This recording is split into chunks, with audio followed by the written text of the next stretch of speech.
Hey guys, tonight we are going to travel back in time to a place built on grand ideals and stark, often hidden, realities.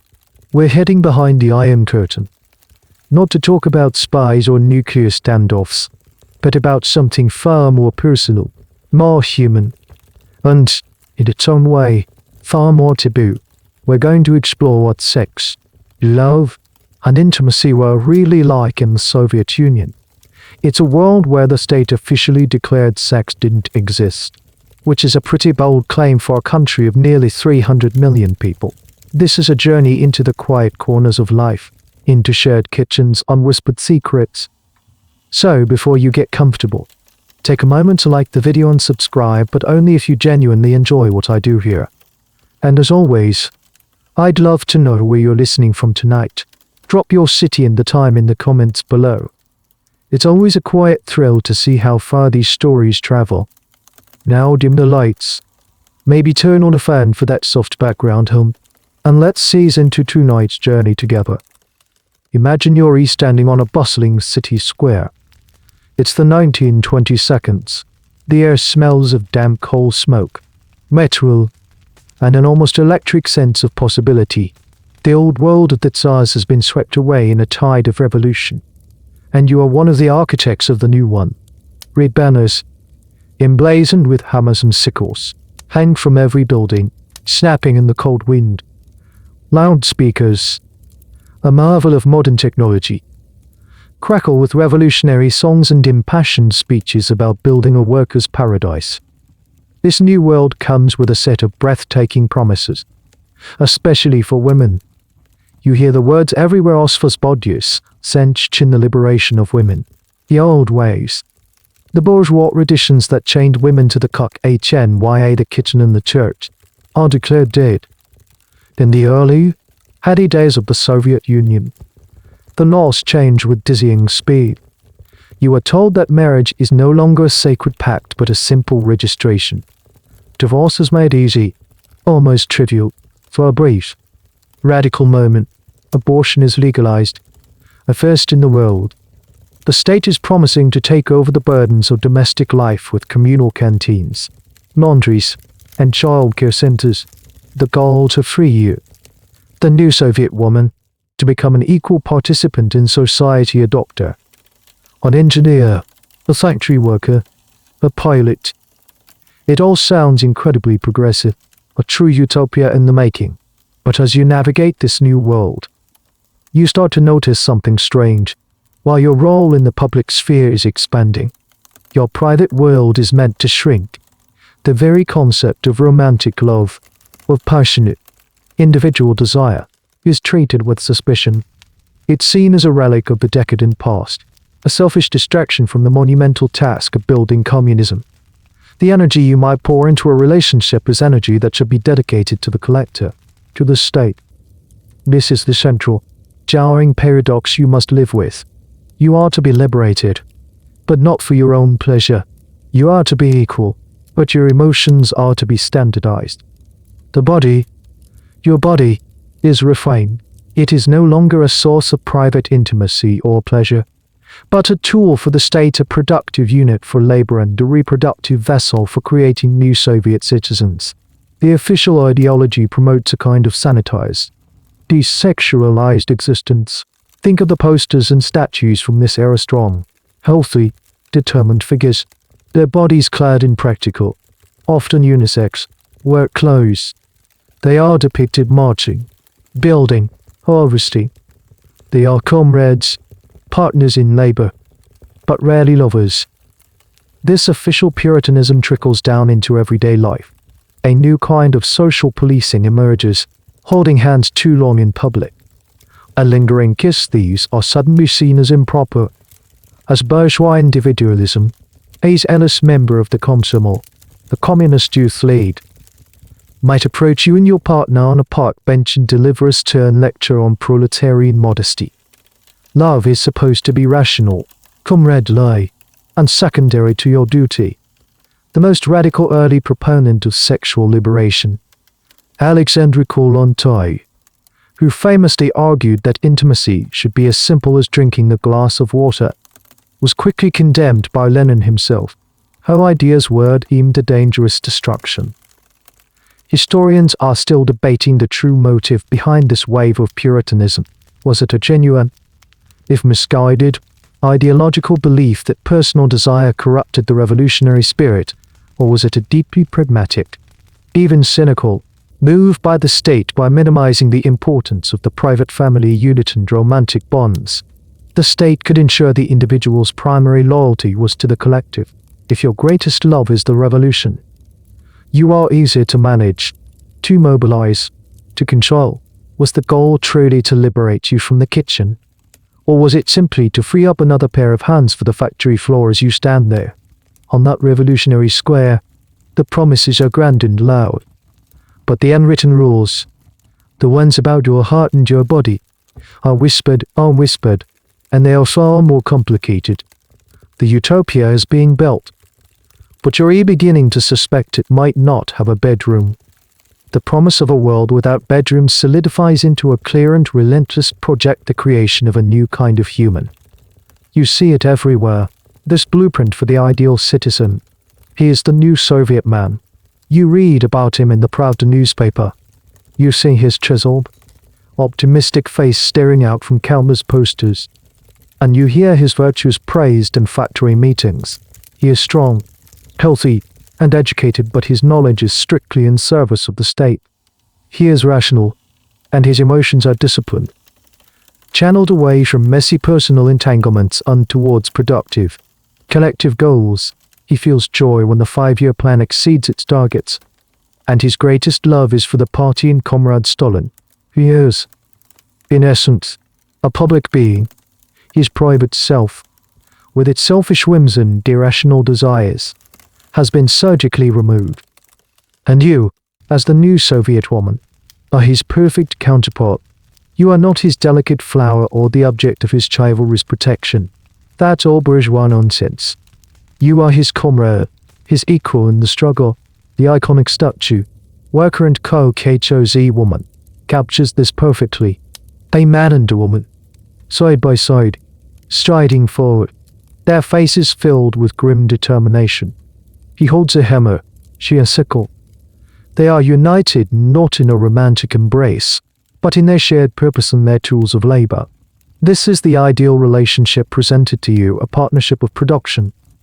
The energy that might have once been channeled into flirtation and courtship is now to be spent in socialist competition, striving to be a street Akanovati, a shock worker who dramatically overfulfills their production quota.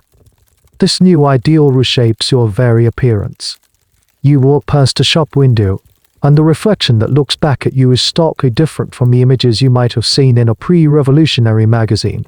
Fashion is decadent. Makeup is a mask of falsehood. You are encouraged to adopt a practical, almost androgynous look. Your hair is likely cut short or pulled back in a simple bun, out of the way of machinery. Your clothes are functional: a sturdy skirt, a plain blouse, a factory tunic. The fabrics are rough, the colors muted. This isn't just about a lack of resources, it's a conscious ideological choice.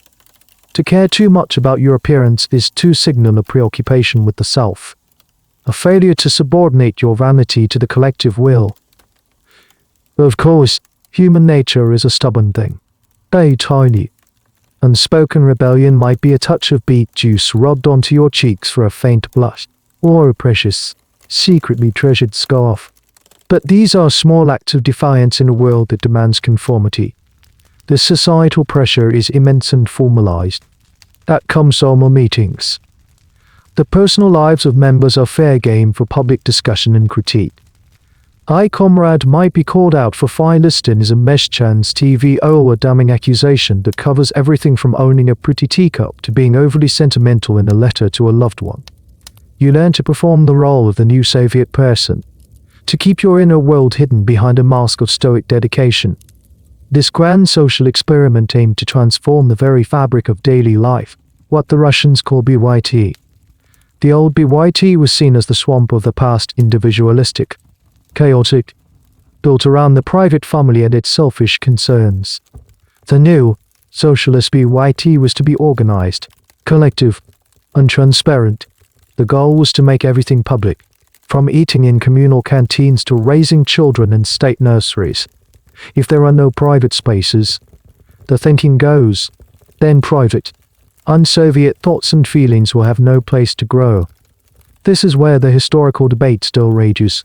Were the architects of this new world genuinely trying to engineer a higher form of humanity? To free people from the idiocy of rural life and the pettiness of bourgeois domesticity? As they claimed, was it a sincere, if terrifyingly ambitious, utopian dream? Or was it something far more pragmatic and sinister by dismantling the private sphere? Were they simply creating a more efficient system of control? A person whose primary emotional bond is with the state is a person who is less likely to question authority. A worker who lives in a collective, eats in a collective, and raises their children in a collective is a worker with no private retreat, no sanctuary where subversive thoughts can take root. Historians continue to argue whether the new Soviet man was an ideal to be strived for or a cage to be locked into. Was the ultimate goal liberation or total domination? As you look at the propaganda posters, you see the promise of a future free from the drudgery and inequality of the past. But you also feel the weight of expectation. You are supposed to be a hero, a titan, a builder of worlds, but some evenings, when the speeches have ended and the factory whistle is silent, you feel a quiet, persistent longing for something small, something personal, something just for you. And it is in that silent space that the grand Soviet experiment would meet its greatest challenge, the unshakable human need for a place to simply be oneself. This challenge would become excruciatingly real in the new living arrangement designed for the new Soviet person, the communal apartment. That quiet, persistent longing for a personal space evaporates the moment you get your official housing assignment. The housing crisis, the Zylish Niveau prose, is a brutal reality of the new industrial cities. Millions have flooded in from the countryside to work in the factories, and there is simply nowhere for them to live. The state's solution is both pragmatic and radical: outlot nini, or compaction. The grand apartments of the former bourgeoisie are being carved up, their spacious drawing rooms and libraries partitioned with flimsy plywood walls. You are being moved into a kommunalka, a communal apartment. You push open the heavy front door and step inside.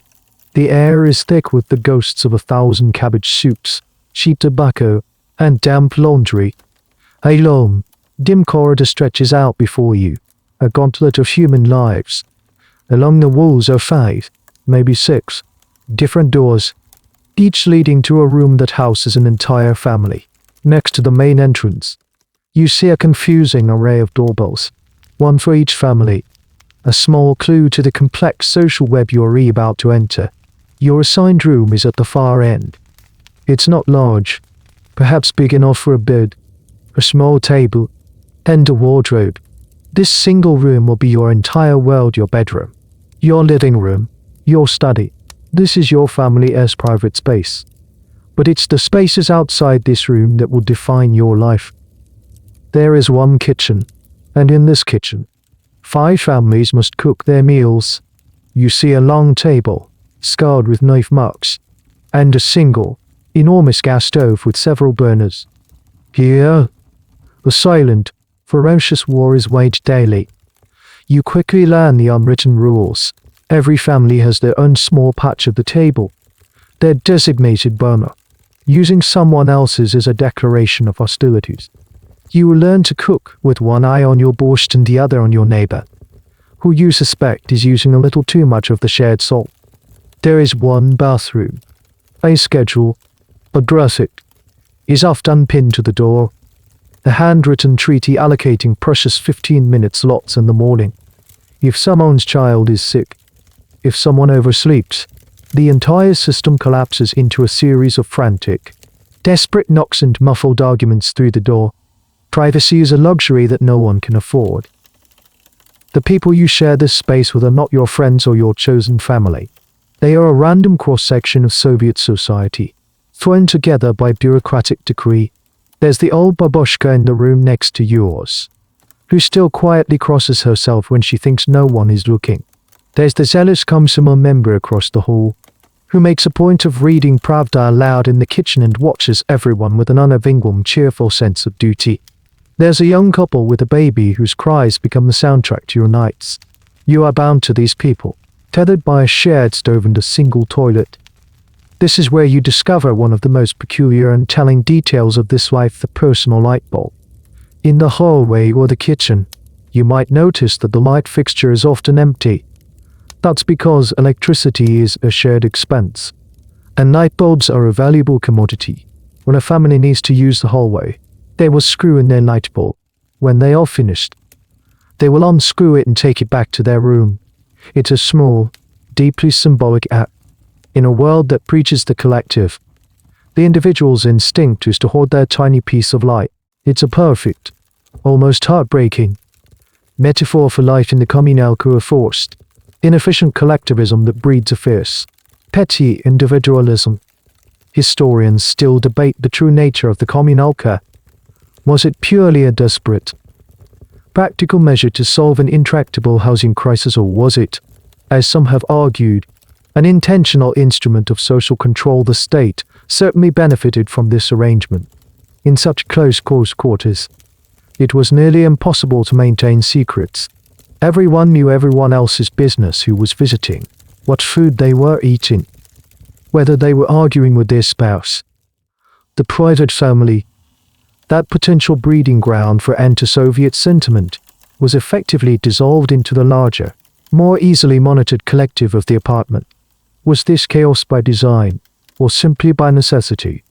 For you, the philosophical debate is irrelevant. The reality is the constant, grinding lack of privacy. You learn to speak in whispers in your own room. You learn to have serious conversations during long walks outside, no matter the weather. You learn the delicate dance of trying to find a moment of intimacy with your partner, knowing that a child's call for a neighbor's footsteps are just on the other side of a thin wall. The promise of a new world, of liberation, feels very distant when you're standing in line for the bathroom, clutching your personal roll of toilet paper like a state secret. The new Soviet person was supposed to be forged in the fires of industry and ideology, but their daily life is being shaped here, in these crowded corridors, by the quiet, relentless pressure of too many people into little space. The relentless pressure of the kommunalka reshapes your most intimate moments. The thin walls are not just physical barriers, they are psychological ones. You realize that the old saying, "My home is my castle," is a joke here. Your room is less a castle and more a stage, with a permanent, unseen audience. The walls, as they say, have ears I stemy I may you tears high I. But it's not just the walls, it's the floorboards that creak, the shared ventilation shafts that carry whispers, the very air that seems to vibrate with the lives of others. Finding a moment of physical intimacy with your partner becomes a complex logistical operation, a mission requiring stealth, planning, and a good deal of luck. It's not about passion or spontaneity, it's about strategy. You wait for the deepest point in the night, when the sounds of the apartment have finally subsided. You listen for the rhythmic snoring of the old man in the next room, for the final, rattling flush of the toilet down the hall. Every creak of your own bed spring sounds like a gunshot in the profound silence. You learn to move with an almost agonizing slowness, to hold your breath, to communicate with glances and tiny gestures instead of words. Sometimes, the only solution is to create your own wall of sound. If you own a radio, you might turn it on, not to a broadcast of music or news, but to the static between stations. That gentle, anonymous hiss becomes a fragile shield of privacy, a weak attempt to mask the sounds of your own life. Other couples might wait until a rare moment when they have the apartment to themselves, a national holiday.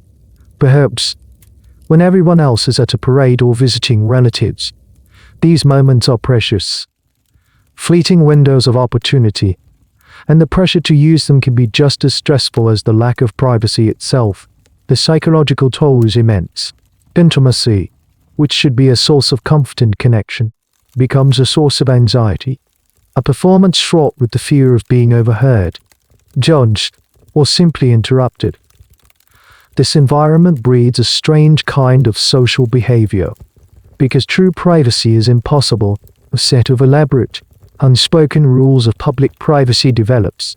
You learn to avert your gaze, to pretend you don't hear the argument happening in the next room, to ignore the muffled sobs you can clearly discern through the wall. Everyone in the kommunalka becomes a master of feigned ignorance. It's a collective, silent agreement to grant each other a sliver of dignity by pretending not to see or hear what is impossible to ignore. This is the only way to coexist without going insane. One of the more peculiar manifestations of this struggle for privacy is what sociologists have called the suitcase phenomenon. In a single room shared by multiple generations, your spouse, your child, and perhaps your mother, a young couple's only chance for intimacy might come when a family member is sent on an errand. A mother might suddenly announce she needs to go to the bakery on the other side of town, taking an unusually long time. Leaving her packed suitcase by the door is a subtle, unspoken signal that she will be gone for a while. It's a poignant, almost tragic, act of empathy. A small conspiracy to create a bubble of privacy in an unprivate world. Historians are still debating the long-term psychological impact of this forced communal living on the Soviet people. Did it, as the ideologues hoped, truly break down the bourgeois family and foster a new collective consciousness, or did it, as evidence suggests, do the opposite? Did it create a generation of people who were intensely, almost pathologically, private people who learned to hoard not just their possessions, but their thoughts, their emotions, their very selves? Many argue that the kommunalka experience is key to understanding a certain Russian stoicism and a deep-seated distrust of official rhetoric. When the state tells you that you are living in a liberated paradise, but your daily reality is a battle for a spot on the stove, a profound cynicism takes root. The lack of privacy had a direct, chilling effect on relationships. It could strain marriages to the breaking point. It also made non-marital or extramarital affairs incredibly difficult and dangerous. A secret relationship was almost impossible to hide when your every coming and going was noted by a dozen pairs of eyes. The babushkas sitting on the bench outside the apartment building served as an unofficial neighborhood watch, their gossip network more efficient than any state surveillance. Any deviation from the norm was noted, discussed, and often reported. In this transparent world, conformity became a means of survival. You learned that the safest way to live was to be as boring, unpredictable as possible. The walls had ears, and so did your neighbors. And in the dead of night, as you lie perfectly still, trying to be invisible in your own bed, you feel the crushing weight of their presence. A constant reminder that in this worker's paradise, you are never, ever, truly alone. Since your cramped room in the kommunalka offers no sanctuary for a burgeoning romance, you and your partner must take your relationship outdoors. The public spaces of the Soviet city, the grand parks, the wide boulevards, the riverside embankments become your unofficial living rooms. The park bench, more than any other piece of furniture, is the central stage for culture. Here, under the rustling leaves of birch and linden trees, you can finally have a conversation that isn't whispered. Your dates are models of simplicity and frugality. There are no fancy restaurants to go to, no trendy cafes to linger in. Those either don't exist or are reserved for the party elite. A date is a walk, a very, very long walk. You walk for hours through Gorky Park, along the Moskva River, or around the vast, imposing squares of the city. Walking is free, and it offers a moving bubble of privacy. As long as you keep moving, no one can linger long enough to overhear your conversation. You talk about your hopes, your frustrations at work, your favorite passages from a Pushkin poem. You share a pirozia joke, a small baked bun bought from a street vendor, or maybe an Eskimo by ice cream, a rare and cherished treat. This is where you see the strange duality of Soviet life. The public spaces are designed to be monumental, to inspire awe and a sense of collective power. You walk past colossal statues of Lenin, past buildings adorned with heroic mosaics of factory workers. The entire environment is meant to remind you of your duty to the state.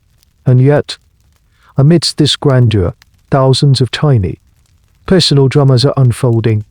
On every bench, A couple is leaning in close, their heads almost touching, carving out an invisible circle of intimacy in the shadow of a giant concrete monument to the revolution.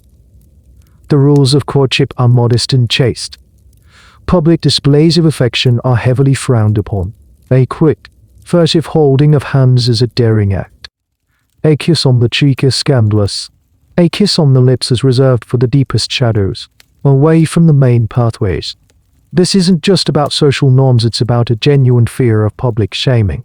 A vigilant citizen or a communal patrol could stop you and deliver a lecture on proper socialist behavior. So you learn the art of the subtle gesture, a shared glance, a light brush of fingers as you hand over a book, the way you angle your bodies on the bench to be a little closer without being obvious. One of the most common and iconic date activities is going to the cinema. The movie theater is one of the few places where you can sit together in the dark for 2 hours, relatively unobtrusive. You aren't really there for the film, which is likely a state-approved drama about heroic tractor drivers or the evils of Western imperialism. You are there for the darkness, for the blessed anonymity it provides. It's in the back row of the cinema that a hand might bravely find its way to a knee, a head might gently rest on a shoulder. It is a shared secret, a small rebellion conducted under the flickering gaze of a celluloid hero of labor. What did young people talk about on these dates, with so many topics being politically sensitive? Conversations often retreated into safe zones: literature, poetry, and dreams of the future that were carefully aligned with state goals.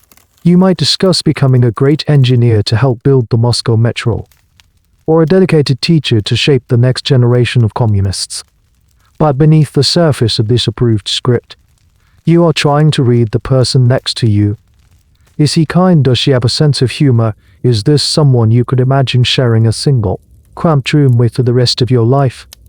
There's a strange and little-known detail about this era of public courtship: the role of the lecture hall. Public lectures on topics like astronomy, literature, or the latest advancements in polar exploration were incredibly popular. They were state-sanctioned, educational, and, most importantly, free. They also provided a perfect excuse for a young man and woman to spend an evening together. It looked respectable, but the dimly lit hall served the same purpose as the cinema. As the lecturer drones on about the moons of Jupiter, your real focus is on the person sitting beside you, on the shared, stolen moments of closeness. Historians often ponder how this enforced public courtship shaped the nature of romantic relationships in the Soviet Union. Some argue that it stripped romance of its spontaneity and passion, turning it into a careful, calculated affair. The immense external pressures and lack of privacy, they suggest, may have prevented deep emotional bonds from forming, leading people to choose partners based on pragmatic considerations rather than love. Others, however, propose a more romantic view. They argue that the very difficulty of being together made these stolen moments more precious, more meaningful. When a simple touch of the hand is a significant event, perhaps it carries more weight than 1,000 casual kisses in a more open society. Did the obstacles and the shared struggle to overcome them forge stronger, more resilient bonds between couples? It's a question without a clear answer. As your long walk ends and you part ways at the entrance to your respective kommunalkas, you're left with the memory of a whispered conversation and the faint hope that you might get to do it all again next week. As your relationship deepens on those long walks and park benches, you inevitably begin to think about the physical side of intimacy. But in a society where the official stance is there is no sex in the USSR, where do you turn for information? The answer is you don't. There is no sex education in schools. The topic is a void, a deafening silence in your official curriculum. Teachers would sooner lecture on the dialectical materialism of steel production than on human biology. Your parents, themselves product of this puritanical system, are likely just as uncomfortable and ill-informed. The family dinner table is not the place for the talk. So you are left to piece together the puzzle of human sexuality from the most unreliable of sources: whispered rumors, jokes shared between friends, and pure, unadulterated guesswork. Your knowledge base is a chaotic mix of playground myths, fragments of overheard adult conversations, and biological processes vaguely hinted at in textbooks about animal husbandry. The gap between your biological urges and your practical knowledge is a chasm. This state-mandated ignorance is not just embarrassing, it's dangerous. You and your friends gather in a quiet corner of the park or a secluded spot in a stairwell, and the knowledge is exchanged in hushed, conspiratorial tones. Someone's older brother, who served in the army, might share some worldly, then likely wildly inaccurate, wisdom. A friend might recount a garbled story she overheard from her mother and a neighbor in the kommunalka kitchen. These fragments are treated like precious intelligence. Misconceptions flourish. You might hear that drinking a certain herbal tea or taking a scalding hot bath after intercourse can prevent pregnancy. These folk remedies are not only ineffective but can be genuinely harmful. The biological facts of life are shrouded in euphemism and mystery. Menstruation is referred to as the guest or the Red Army's arrival, spoken of with a sense of shame and inconvenience rather than as a natural bodily function. The female anatomy is a map with vast uncharted territories. The male anatomy is the subject of boastful jokes that hide a deep well of anxiety. The mechanics of conception are poorly understood, often confused with vague notions of love, sin, or simply bad luck. Many young people enter their first sexual experiences with a profound lack of understanding about their own bodies and the potential consequences. This lack of information creates a culture of fear and shame. If a young woman becomes pregnant, it's not seen as a biological event but as a moral failing. She is the one who is guilty, who has brought shame upon herself and her family. The young man involved often faces far fewer social repercussions. This blame game, fueled by ignorance, puts immense psychological pressure on young women. One of the most bizarre and telling details from this era is how some people learned about the facts of life from censored foreign films. A Western movie might be heavily edited by Soviet censors to remove any explicit scenes. But the narrative gaps themselves become a source of information. If a man and a woman are shown kissing, on the next scene, after a jarring cut, shows her looking saddened, he is nowhere to be found. You learn to read the subtext. The missing scene becomes a lesson this activity leads to trouble. It's a strange, inverted form of education where you learn from what is explicitly not shown. The official justification for this information vacuum is, of course, ideological. The state believed that providing sex education would encourage promiscuity and distract young people from their duties. By keeping you ignorant, they believed they were keeping you pure and focused on the collective. Historians, however, offer a more critical perspective. They are still debating the full extent of the social damage caused by this policy. Did it truly preserve chastity? Or did it simply create a massive public health crisis? The evidence strongly suggests the latter. Widespread ignorance about contraception and sexually transmitted diseases had devastating consequences that the state would then have to manage. This debate touches on a fundamental question of governance. Is it the state's role to protect its citizens by withholding information it deems dangerous, or by providing them with the knowledge to make their own informed decisions? The Soviet Union firmly chose the path of withholding.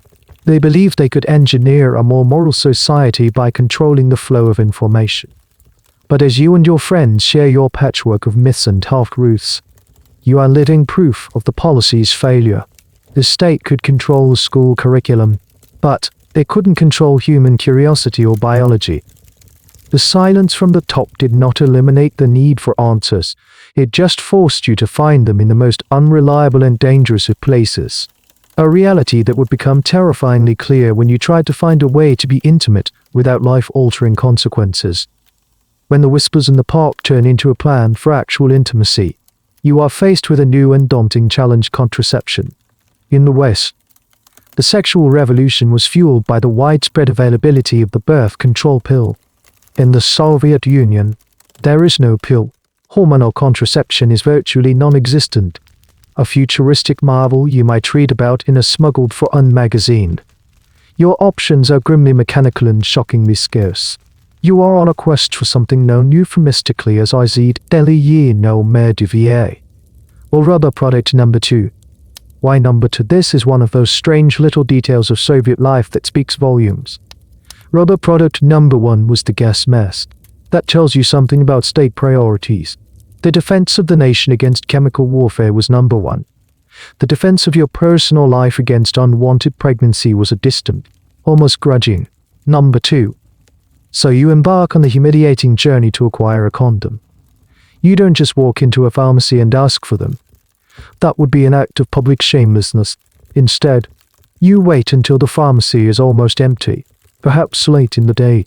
You approach the counter, your face burning with embarrassment, and mumble the clinical, anonymous phrase, "I said Pelly no Madivier." You avoid eye contact with the stern-faced pharmacist, who slides a small, plain, often dusty paper package across the counter with an air of deep disapproval. There is no choice of brand or feature. There is only the product. And the product is formidable. Soviet condoms were notoriously thick, made from unforgiving, industrial-grade latex. They were often compared, with grim humor, to a piece of a bicycle inner to bore a galosh. They were ill-fitting, insensitive, and prone to failure. Using one was an experience far removed from pleasure, a clumsy, clinical procedure that served as a constant reminder of the state's awkward, puritanical intrusion into your bedroom. That is, if you could even find one. They were perpetually in short supply. Another victim of the planned economy's legendary inefficiency. The factory that produced them might be repurposed to make tractor tires for a month, leaving pharmacies across the country bare. Faced with this reality, a culture of reuse emerged. It sounds horrifying to us today, but in a world of scarcity, it was a desperate, pragmatic choice. A condom, if it survived its initial use, might be carefully washed, dusted with talcum powder if you could find it, and stored away for another time. This practice, born of necessity, dramatically increased the risk of failure and the transmission of disease. For women, the options were even bleaker. The diaphragm, another common contraceptive in the West, was available but equally crude and difficult to obtain. It required a fitting from a gynecologist, and experience many women found invasive and humiliating, and the quality of the device itself was poorer.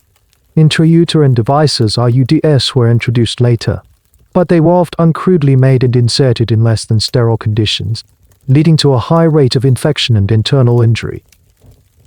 This chronic shortage and poor quality of contraception is a subject of ongoing debate among historians.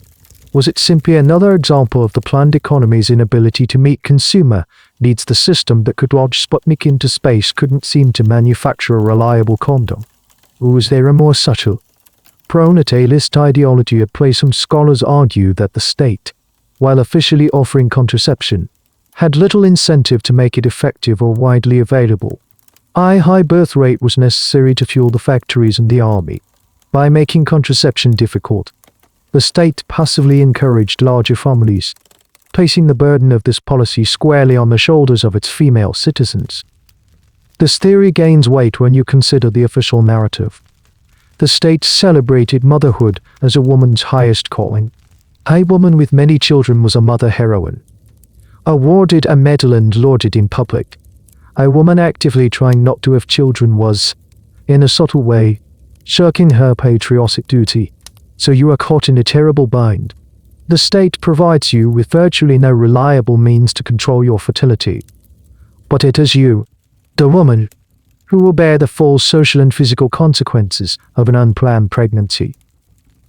This desperate situation led to a widespread reliance on the most unreliable method of all, the rhythm method, or what was grimly called Soviet roulette, based on the half-understood information from those whispered conversations.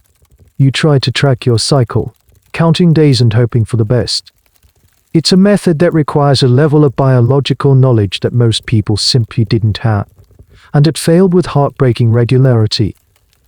The quest for rubber product number 2 was more than just an embarrassing errand. It was a symptom of a system that controlled every aspect of your life, right down to the most intimate, yet refused to provide you with the basic tools to manage it safely. The near total failure of contraception would lead you, and millions of other women, to the one remaining option. A solution that was legal, widespread, and unimaginably brutal. When Soviet roulette and double product number 2 inevitably fail, you are faced with a stark and terrifying reality. In a world with no reliable contraception, abortion becomes the primary method of birth control. It's a grim paradox. The Soviet Union was the first country in the world to legalize abortion in 1920, a move hailed as a cornerstone of women's liberation. However, what was intended as a progressive right became, out of desperation, a routine and harrowing necessity. Discovering you're pregnant fills you not with joy, but with a cold, pragmatic dread. You already live in a single room with your husband and perhaps one child, another mouth to feed, another body to cram into the already insufficient space, is unthinkable. So you make the decision that millions of Soviet women made. You go to the local women's clinic, a place that feels less like a healthcare facility and more like a bureaucratic processing center. You sit on a hard bench in a long, sterile corridor, surrounded by other women.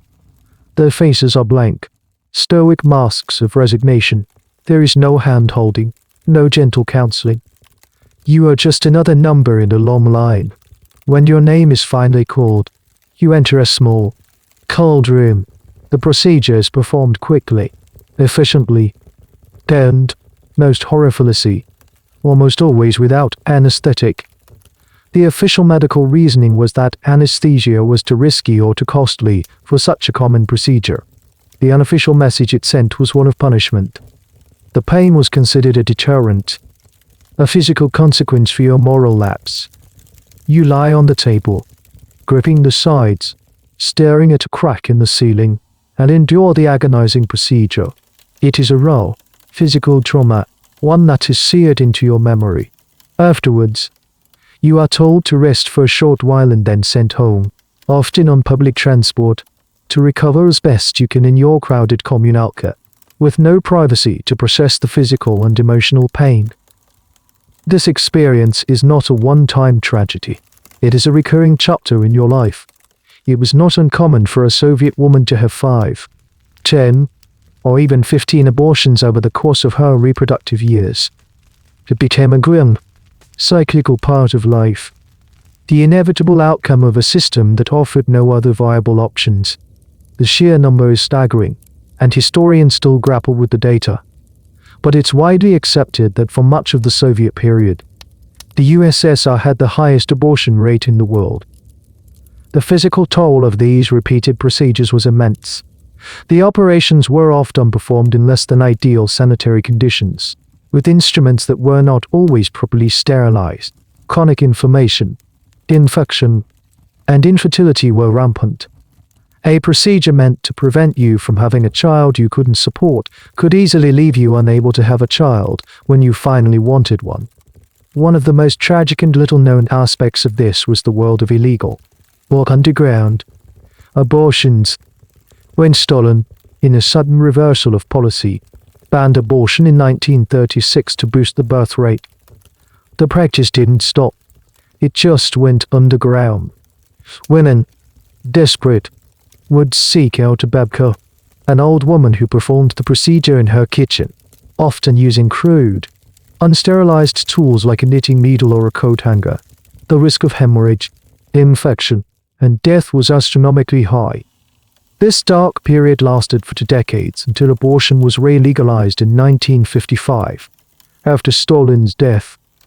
Even after re-legalization, if a woman wanted to avoid the official system, or if she was past the legal gestational limit, the underground network persisted. Historians continue to debate the state's cynical calculus regarding this issue.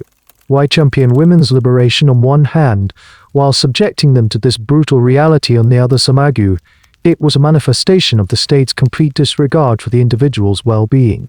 The female body was simply a factor of production, and its suffering was a negligible cost in the grand scheme of building communism. Others point to a deep-seated patriarchal hypocrisy within the system. The all-male leadership could legislate on issues of women's health without ever having to comprehend the lived reality of their policies. The term abortion epidemic is often used to describe this period, and it's a fitting one. It was a public health crisis born from a silent, ideological war on sexuality and personal autonomy. It was the logical endpoint of a journey that began with a lack of education, continued with a lack of contraception, and ended in a cold, sterile room. As you walk home from the clinic, the physical pain is sharp, but the emotional emptiness is a deeper, more enduring ache. You have been liberated by the state, but you feel more like a casualty of its grand, unfeeling design. This constant struggle to control your own body, to simply manage your life, would lead many to see the ultimate act of commitment, marriage, not as a romantic ideal, but as a desperately practical solution. In this world of shared kitchens and scarce resources, the decision to get married is often less about whispered sweet nothings and more about cold, hard logistics. The romantic ideal of marrying for love, a cornerstone of Western culture, is a luxury few can afford. Here, marriage is frequently a strategic alliance, a pragmatic merger designed to solve the most pressing problems of Soviet life, chief among them, the eternal housing question. You might be in love with your partner, but your conversations about the future are dominated by practicalities. The single most powerful incentive to marry is the promise called the mandatory residence permit, a stamp in your internal passport that ties you to a specific city and a specific address. Without a promise code, you are essentially an illegal resident in your own country. You can't get a job, access healthcare, or officially exist. A common scenario is for a young man from a provincial town to fall in love with a girl from Moscow. The only way he can legally move to be with her is to marry her and get registered at her address, likely a single room in her family's kommunalka. But the ultimate prize is a separate apartment. The state-run housing queue is legendary long. You could wait for a decade, or even a lifetime, for your name to be called. However, married couples, especially those with children, are given priority. Suddenly, marriage becomes a fast track, or at least a less slow track to obtaining that mythical creature, a small, private space with your own kitchen and your own front door. This gives rise to the phenomenon of the FIKTIVNY or sham marriage. You might enter into a purely transactional agreement. A man with a desirable Moscow prop is might marry a woman from the provinces in exchange for money or connections. They register the marriage, live as roommates in his tiny room until the authorities are satisfied, and then quietly divorce once she has secured her own foothold in the city. It's a risky game. The minute the police are always on the lookout for such arrangements, and being discovered could lead to fines, loss of the property's cop, and even criminal charges. But for many, the potential reward of a life in a major city, with its better opportunities, is worth the risk. Even in legitimate marriages, the housing situation dictates the course of your life. After your modest wedding ceremony at the Palace of Weddings, a secular, bureaucratic hall, you don't go on a honeymoon. You move into one of your parents' rooms. You and your new spouse might be living in a space partitioned by a wardrobe, sharing a room with your mother-in-law. The dream of starting your own life together is immediately crushed by the reality of living on top of your extended family, with all the tensions and lack of privacy that entails. The first years of your marriage are spent not building a relationship, but navigating the complex politics of the kommunalka and desperately saving and maneuvering to get your own place. A particularly strange and little-known aspect of this was the divorce for an apartment scheme. Sometimes a married couple living in a single room would be on the verge of finally getting their own small apartment. But they would learn that if they were divorced, the state might be obligated to give them two separate rooms in a communal apartment instead of one self-contained flat. So couples would strategically divorce on paper, endure living separately for a while, and then unofficially get back together once they had secured more living space. It's a testament to the desperate, pretzel-like logic that the housing shortage forced upon ordinary people. Historians still analyze the profound impact of this pragmatism on the institution of marriage. Did the focus on housing and permits devalue the emotional core of relationships, Many memoirs from the period are filled with stories of marriages that were essentially business arrangements. Lacking in warmth and affection, the high Soviet divorce rate.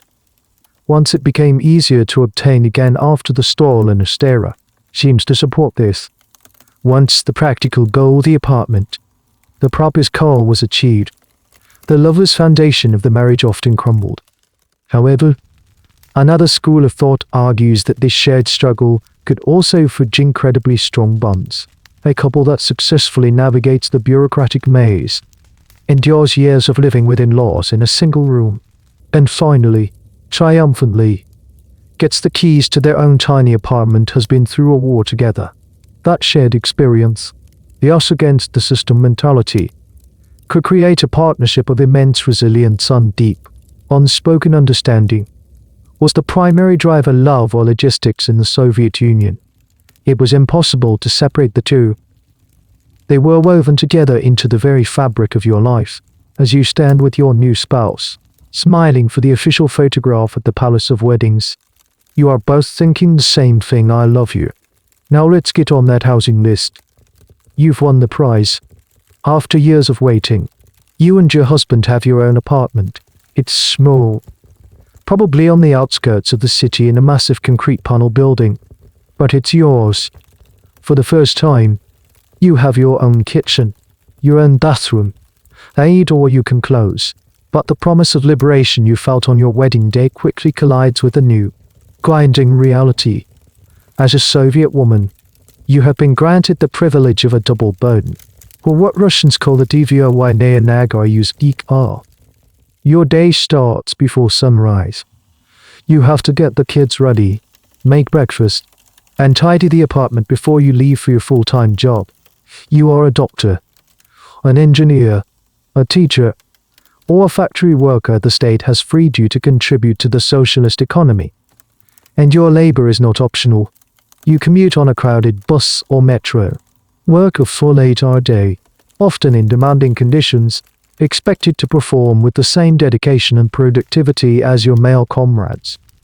The posters on your factory wall celebrate you, the heroic female worker, a pillar of the Soviet state. But when the factory whistle blows at 5 p.m., your work is only half done. Your male colleagues might head off to a chess club or to have a beer with friends. You begin your second shift. This involves another crowded commute home, followed by the daily, Sisyphean task of domestic life. First, you must queue. Shopping in the Soviet Union is not a simple errand, it's a battle of endurance. You might stand in one line for an hour to get bread, another for half an hour for some questionable-looking sausage, and another for milk, only to find they've run out just as you reach the front. You drag the heavy bags home, your arms aching. Then the cooking begins, in your very own kitchen, which now feels less like a symbol of freedom and more like a second workplace. You prepare the evening meal, serve the family, and then face a mountain of dishes. There are no dishwashers, few modern conveniences. Everything is done by hand.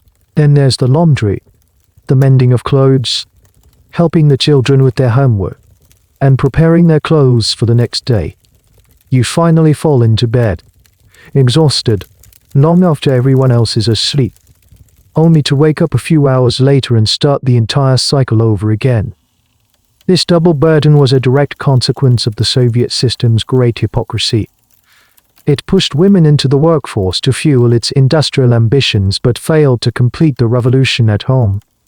The promise of communal canteens and state-run laundries, which had been so radical in the 1920s, mostly evaporated. Those that existed were often of poor quality. The state paid lip service to equality, but traditional gender roles remained deeply entrenched in the private sphere. Housework and childcare were still considered exclusively women's work. A man who helped with the dishes or changed a diaper was seen as unusual, perhaps even henpecked. The state liberated you from the home, only to make you responsible for two of them. One of the small. Telling details of this era was the cult of the avoska, the maybe bag. It was a collapsible string bag that every woman carried in her handbag at all times. You carried it because you never knew when you might stumble upon a rare commodity. You might be on your way home from work and see a sudden queue forming. You join it immediately, without even knowing what's for sale. It could be oranges, toilet paper, or Hungarian boots. The Avoska was a symbol of the constant uncertainty and the immense labor of simply provisioning a family. The maybe in its name referred to the hope that maybe you'd find something today. Historians are still debating why this patriarchal structure persisted so stubbornly in a state officially dedicated to gender equality. Some argue it was a conscious choice by the all-male leadership, who were happy to benefit from the old ways in their own homes. The revolution stopped at their front door. Others suggest it was a more complex cultural inertia. Thousands of years of tradition couldn't be erased by a few decades of ideology. The figure of the babushka, the grandmother, played a key role here. Often, she was the one who reinforced traditional gender roles, teaching her daughters and granddaughters that a woman's primary duty was to care for her husband and home, regardless of her professional life. This relentless workload had a profound effect on intimacy and relationships. By the end of the day, you are simply too tired for romance. The exhaustion is bone deep. A physical and emotional depletion that leaves little room for affection or desire. Many women in memoirs and interviews from the period describe a sense of resentment towards their husbands, who seemed to sail through life with far fewer responsibilities. The bedroom became another place of duty rather than a space for connection. The double burden didn't just tire you out, it eroded the very foundation of your partnership. You were comrades at the factory, but at home, you are a manager and he was, at best, a guest. This was the reality of the liberated Soviet woman, equal in labor, but still solely responsible for the hearth. A paradox that defined the lives of millions. Despite the crushing double burden and the state's ideological frowning upon bourgeois vanity, the human desire to feel beautiful is not so easily extinguished. In a world of drab, utilitarian clothing and chronic shortages, the pursuit of beauty becomes an act of quiet rebellion, a small but significant way to assert your individuality. But how do you do that when the state-run department store, GUM, has mostly empty shelves? And the cosmetics that are available are of abysmal quality. You learn to get creative. You become a master of some adulthood do-it-yourself ingenuity. Your dressing table is not filled with brands like Revlon or Max Factor. It's an alchemist's workshop. You want mascara, you find a block of Leningrad brand mascara, which comes in a small cardboard box. It's a solid cake of black pigment that is famously, almost comically, hard. The kit comes with a tiny, brutal-looking plastic brush to use it. You have to spit onto the black cake to moisten it, work up a lather, and then carefully apply the spitulent mixture to your eyelashes. It's unhygienic, clumsy, and if you get it in your eye, it stings with a vengeance. But it's what you have. You have no eyeshadow palettes in shimmering shades. Instead, you might use a colored pencil from your child's art set, carefully smudging the blue or green pigment onto your eyelids. It's not ideal, but it's a splash of color in a gray world. Lipstick is a precious commodity. A tube of state-produced lipstick is waxy, smells vaguely of crayons, and comes in a limited range of harsh, unflattering reds and pinks. If you get your hands on a foreign lipstick, perhaps from Poland or East Germany, it's treated like gold. You use it only for the most special occasions, applying it with a tiny brush to make it last as long as possible. It wasn't just makeup. The desire for fashionable clothing created a massive underground industry. If you wanted a stylish dress, you didn't go to a store. You went to a Fartso VSH chick, a black marketeer, or, more likely, a private seamstress. You would acquire a copy of a smuggled Western fashion magazine, like the German Border Moden, which was passed from hand to hand until its pages were often worn. These magazines were windows into another universe, filled with images of glamorous, carefree women in beautiful clothes. You would choose a design, buy fabric on the open market, and take it to a woman who would secretly sew the dress for you in her apartment. Wearing that dress was a thrill, a small taste of Western freedom, but also a risk. A particularly zealous party member might publicly admonish you for your ideologically suspect attire. One of the most curious and telling details of this era was the DIY approach to hairstyling. To get blonde highlights, a look seen as incredibly glamorous and Western, women would use a chemical compound called hydrogen peroxide, often sourced from a friendly pharmacist or a chemical supply store. They would paint it onto their hair, creating streaks that were often more brassy yellow than golden blonde. The process was harsh and damaging, but it was a way to emulate the movie stars they saw in foreign films.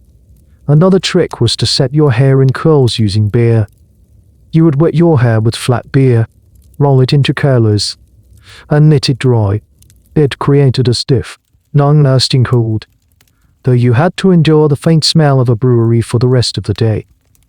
Historians often discuss this pursuit of beauty as a form of passive resistance. In a system that sought to standardize everything, from housing blocks to human thought, choosing to wear a bright lipstick or a stylish, self-made dress was a way of saying, I am an individual. I am not just a cog in the machine. It was a reclaiming of the body from the state. The state wanted your body for labor and reproduction. You wanted your body to be a source of personal pleasure and aesthetic expression. This debate continues. Was this focus on appearance simply a continuation of traditional feminine preoccupations? Or was it a politically charged act in the context of the Soviet Union? It seems to have been both. While rooted in a universal desire to look good, the act of doing so required defying the official aesthetic and engaging in semi-legal or illegal economic activity. It was a small-scale, personal rebellion against the mandated drabness of socialist life. As you carefully apply your spit-activated mascara before a date or a holiday party, you are not just putting on makeup. You are putting on a quiet armor of selfhood, a fragile but defiant statement that even in the heart of the collective, the individual spirit insists on finding a little bit of sparkle. In a society defined by scarcity, everything acquires a value beyond its price tag. A bar of soap, a pair of decent shoes, a tin of coffee, these are not mere consumer goods, they are forms of currency. This reality seeps into the world of relationships, creating a dark and complex undercurrent where intimacy itself can become transactional. The lines between love, obligation, and survival become blurry, and you learn that sometimes the quickest way to get what you need is not through a queue, but through a connection. This is the world of Blat. Blat is a uniquely Soviet concept, a pervasive system of informal connections, favors, and mutual back-scratching that runs parallel to the official economy. It's the art of getting things done. You don't have Blat, you use it. Your neighbor works at a butcher shop, you are extra friendly to her, and in return, you get the best cuts of meat, saved for you under the counter portfolio. Your cousin is an administrator at a hospital. You can get a doctor's appointment without waiting for 6 months. This network is essential for survival, a way to navigate the failures of the planned economy. Inevitably, this system extends to the realm of romance and sex.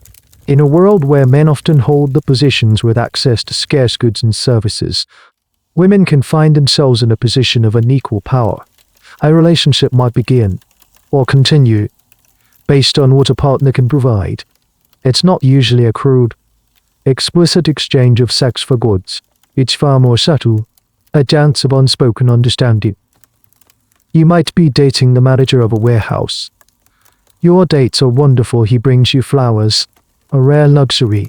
He gifts you a bottle of Georgian wine, impossible to find in regular stores.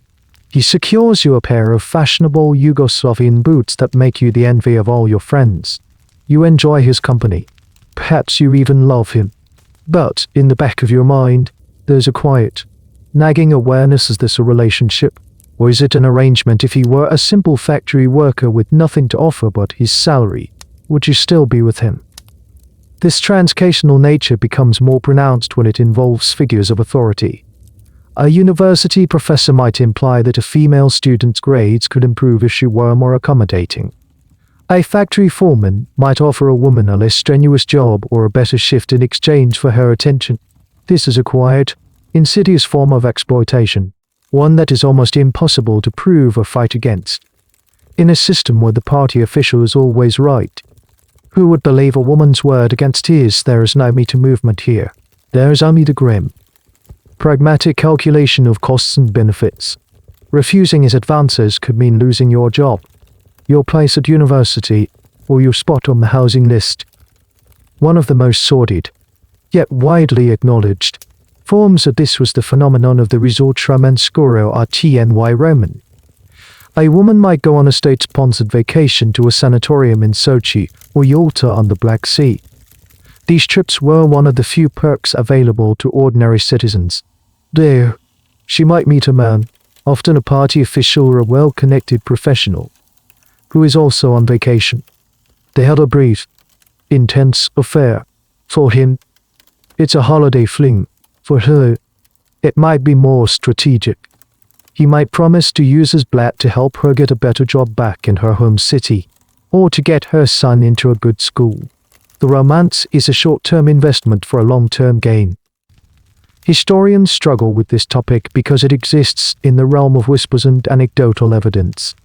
It was not something people wrote about openly. Yet, it appears so frequently in memoirs, fiction, and private conversations that its existence is undeniable. The debate lies in its interpretation. Was this a sign of moral decay, a cynical feature of a corrupt system, or was it a rational survival strategy for women who were systematically disempowered in a world that gave you few official avenues for advancement? Using the resources you had, including your looks and your company, could be seen as a logical, if deeply unpleasant, choice. This transcational reality poisons the well of genuine affection.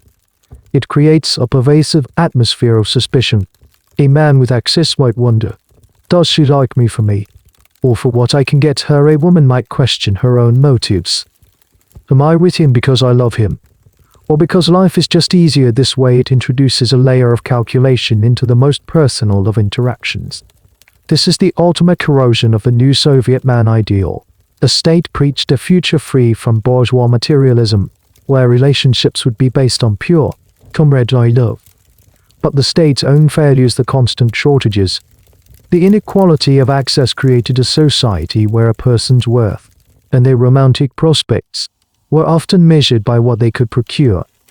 The path to your heart might not be paved with poetry, but with a string of sausages and the promise of a new winter coat. While you are navigating the world of blatant trading favors for a better cut of meat, there is another, parallel universe operating under a completely different set of rules. This is the world of the nomenclatura, the Soviet elite. They are the high-ranking party officials, the top generals, the celebrated artists, and the heads of major industries. They preach the virtues of socialist modesty and collective living, but they inhabit a hidden realm of privilege and luxury that would be unimaginable to the average citizen. Then nowhere is this hypocrisy more apparent than in their private lives. You might catch a glimpse of this world as a black sill limousine, its windows curtained, speeds past you down a specially reserved central lane of the street. A Checo lane, while you wait for a crowded trolleybus. Those curtains are a potent symbol, hiding a life of exceptions. The nomenclatura do not live in kommunalkas. They reside in spacious, private apartments in stately buildings in the city center, or in comfortable Dakas country houses in exclusive, wooded compounds outside the city, complete with fences and guards. They do not shop in regular stores. They have access to a network of special, closed distributors, known as Raspread Elite. These are secret, unmarked stores, accessible only with a special pass, where the shelves are stocked with everything the rest of the country lacks: fresh fruit, aged cheeses, French cognac, Finnish salami, and high-quality clothing. The chronic shortages that define your life simply do not exist for them. This access to privilege naturally extends to their romantic and sexual lives. While you are struggling with rubber product number 2, the elite have access to imported Western contraceptives. While you endure an abortion without anesthetic, their wives, daughters, or mistresses can have discreet procedures performed by the best doctors in exclusive Kremlin clinics with the highest standards of care. The rules of puritanical modesty that govern your life on the park bench do not apply to them. The Dodger compounds and exclusive Black Sea resorts become playgrounds for the powerful. Stories, though always whispered, circulate about wild parties, heavy drinking, and extramarital affairs. A powerful official might keep a mistress, often a young ballerina or an aspiring actress, setting her up in a comfortable apartment and providing her with a life of relative luxury. This is the ultimate form of transcational relationship, a deeply unequal arrangement where a woman's career and well-being are entirely dependent on the continued favor of a powerful man. To refuse or to speak out would be professional, and potentially personal, suicide. One of the most telling and secret spaces of the elite was the banya, the traditional Russian steam bath. For the common person, the banya was a public, communal affair. For the nomenclatura, they were private, luxurious sanctuaries. Here, in the thick steam, away from any possible listening devices, deals were struck, political alliances were forged, and a more hedonistic side of life was allowed to flourish. It was in these exclusive banyas that groups of powerful men would gather to drink, relax, and often be entertained by women. These events were a world away from the chaste, ideologically pure image the state projected to its people. Historians have pieced together the details of this hidden world from the memoirs of former officials, the accounts of their staff, and declassified KGB files. The picture that emerges is one of staggering hypocrisy. Leaders like L.A.V. Rentai Beria, Stalin's notorious secret police chief, were known to be voracious predators, using their immense power to intimidate and assault women with impunity. While such extreme cases were not the norm for all officials, they represent the absolute corruption that could fester at the top of a system with no public accountability. This debate over the nomenclatura's private lives continues. Was this behavior simply the universal tendency of power to corrupt, or was it something specific to the Soviet system? Some argue that the very ideology of being a vanguard, a special class of people uniquely qualified to lead the masses, created a sense of entitlement that placed them above the rules they imposed on everyone else. They were the priests of a secular religion, and like many priests throughout history, they did not always practice what they preached. For you, this hidden world is a source of deep, simmering resentment. You see the disconnect between the official propaganda and the rumored reality. You are told that you are all equal builders of communism, but you know that some are vastly more equal than others. This hypocrisy erodes your faith in the system more than any foreign propaganda could. The official story is one of shared sacrifice for a glorious future. The secret story, glimpsed through the curtains of a passing limousine, is one of a select few enjoying a glorious present, at everyone else's expense. The promise of a classless society feels like a cruel joke when you know there is a secret class living by a completely different, and much more comfortable, set of rules, while the nomenclatura enjoy their hidden privileges. And you navigate the complex rules of heterosexual relationships.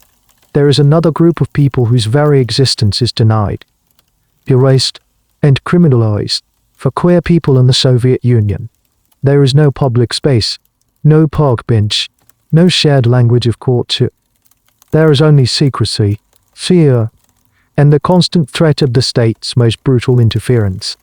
In the early, chaotic days after the revolution, all terrorist era laws, including those criminalizing sodomy, were wiped from the books. This created a brief, de facto period of decriminalization. A small, tentative queer culture began to emerge in the artistic circles of Moscow and Petrograd. However, this window of tolerance slammed shut with brutal finality in 1934. Stalin, in his push for social conformity and control, recriminalized male homosexuality. Article 121 was added to the criminal code of the Russian Soviet Federative Socialist Republic, making consensual sexual acts between men punishable by up to 5 years of hard labor in the Gulag. Suddenly, your identity, your desire, is a state crime. The official reasoning, as articulated by the writer Maxim Gorky in a notorious Pravda article, was that homosexuality was a product of bourgeois decay and a fascist perversion.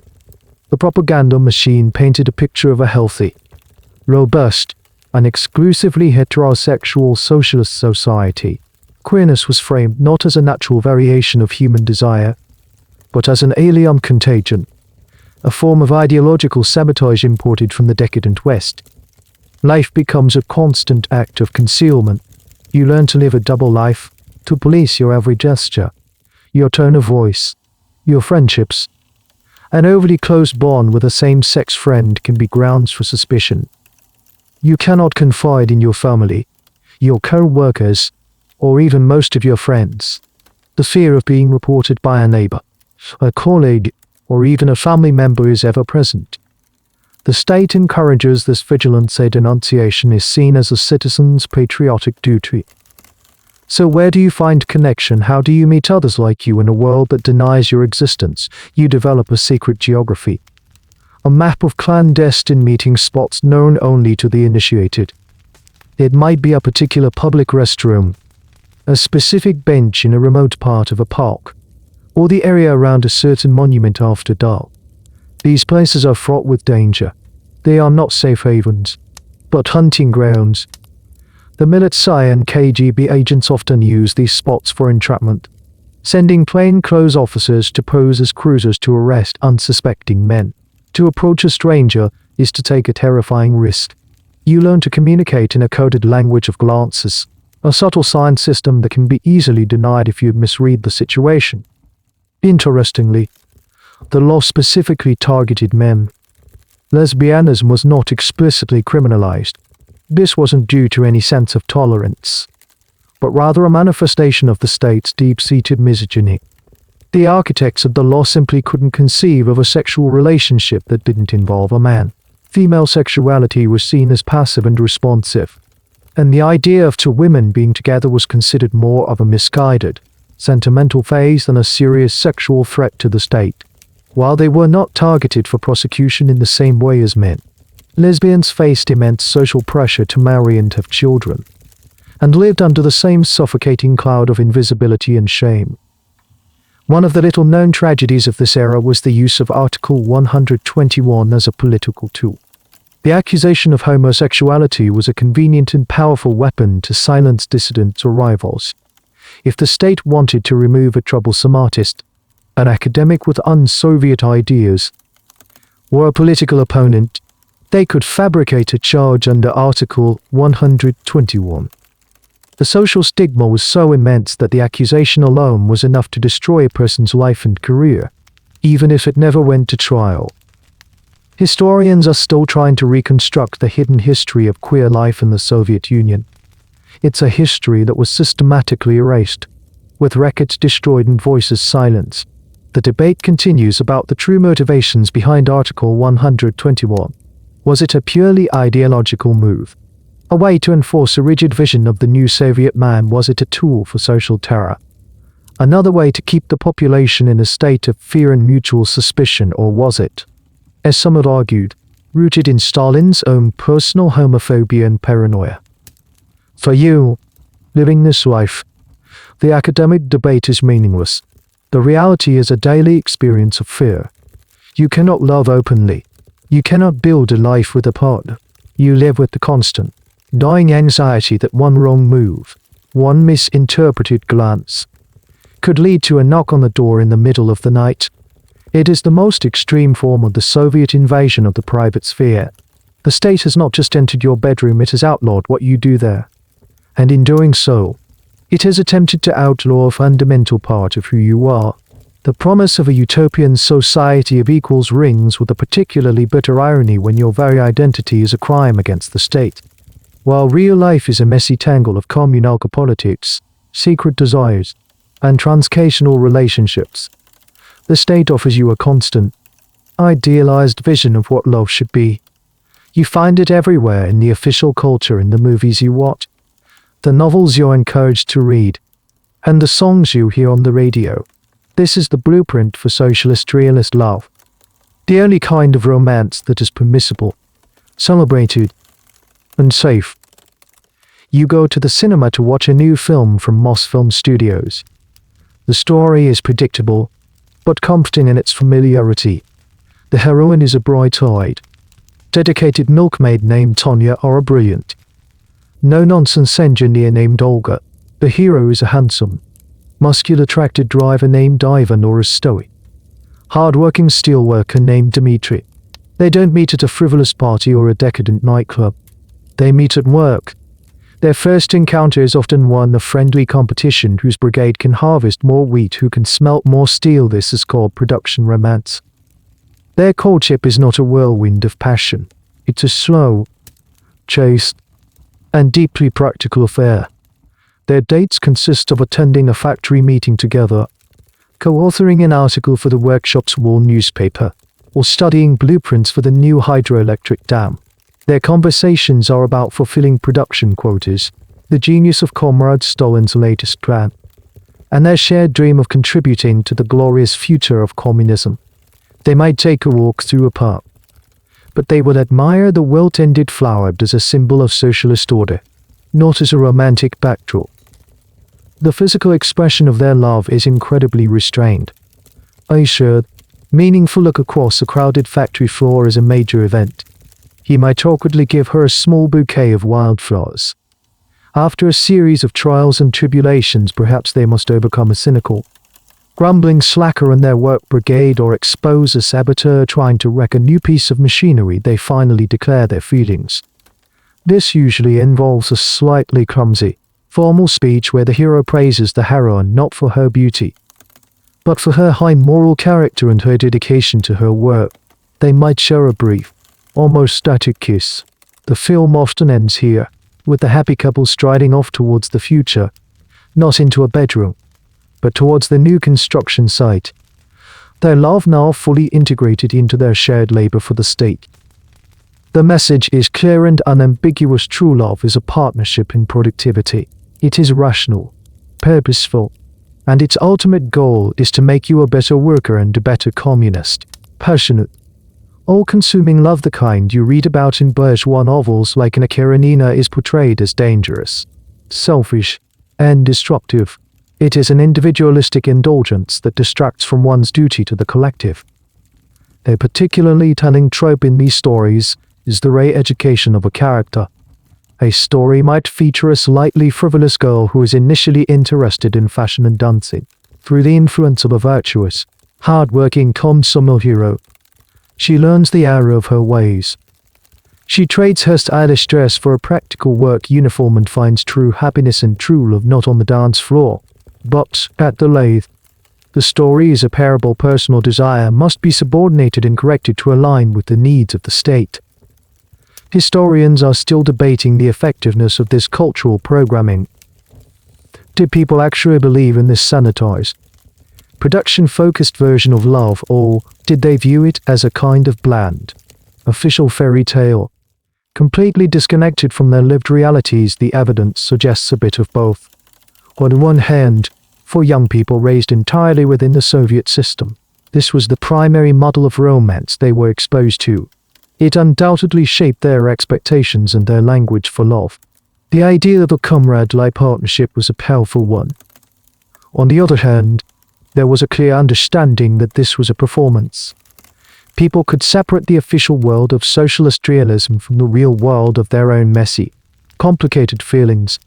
They might publicly praise the latest film about tractor drivers, but in private, they would seek out and secretly pass around a tattered, pre-revolutionary volume of love poetry by Motava or Tisvatato. These poets spoke of passion, heartbreak, and jealousy, the very emotions that were erased from the official narrative. This official, sexless model of love was the state's attempt to provide a safe outlet for romantic feelings, to channel them into a productive, controllable form.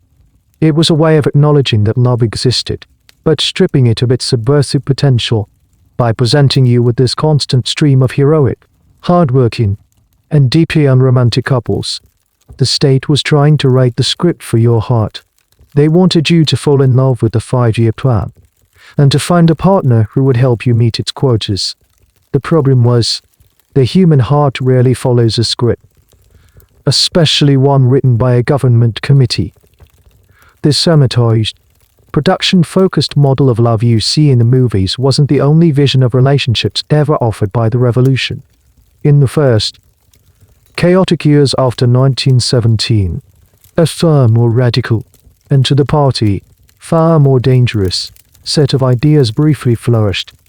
This was the dream of Alexandra Kollontai, the most prominent woman in the early Bolshevik government, and her infamous glass of water theory. Imagine it's the early 1922. The old world has been shattered, and everything seems possible. Kollontai, a fiery orator and a brilliant intellectual, argues that the revolution must extend to the very heart of human relationships.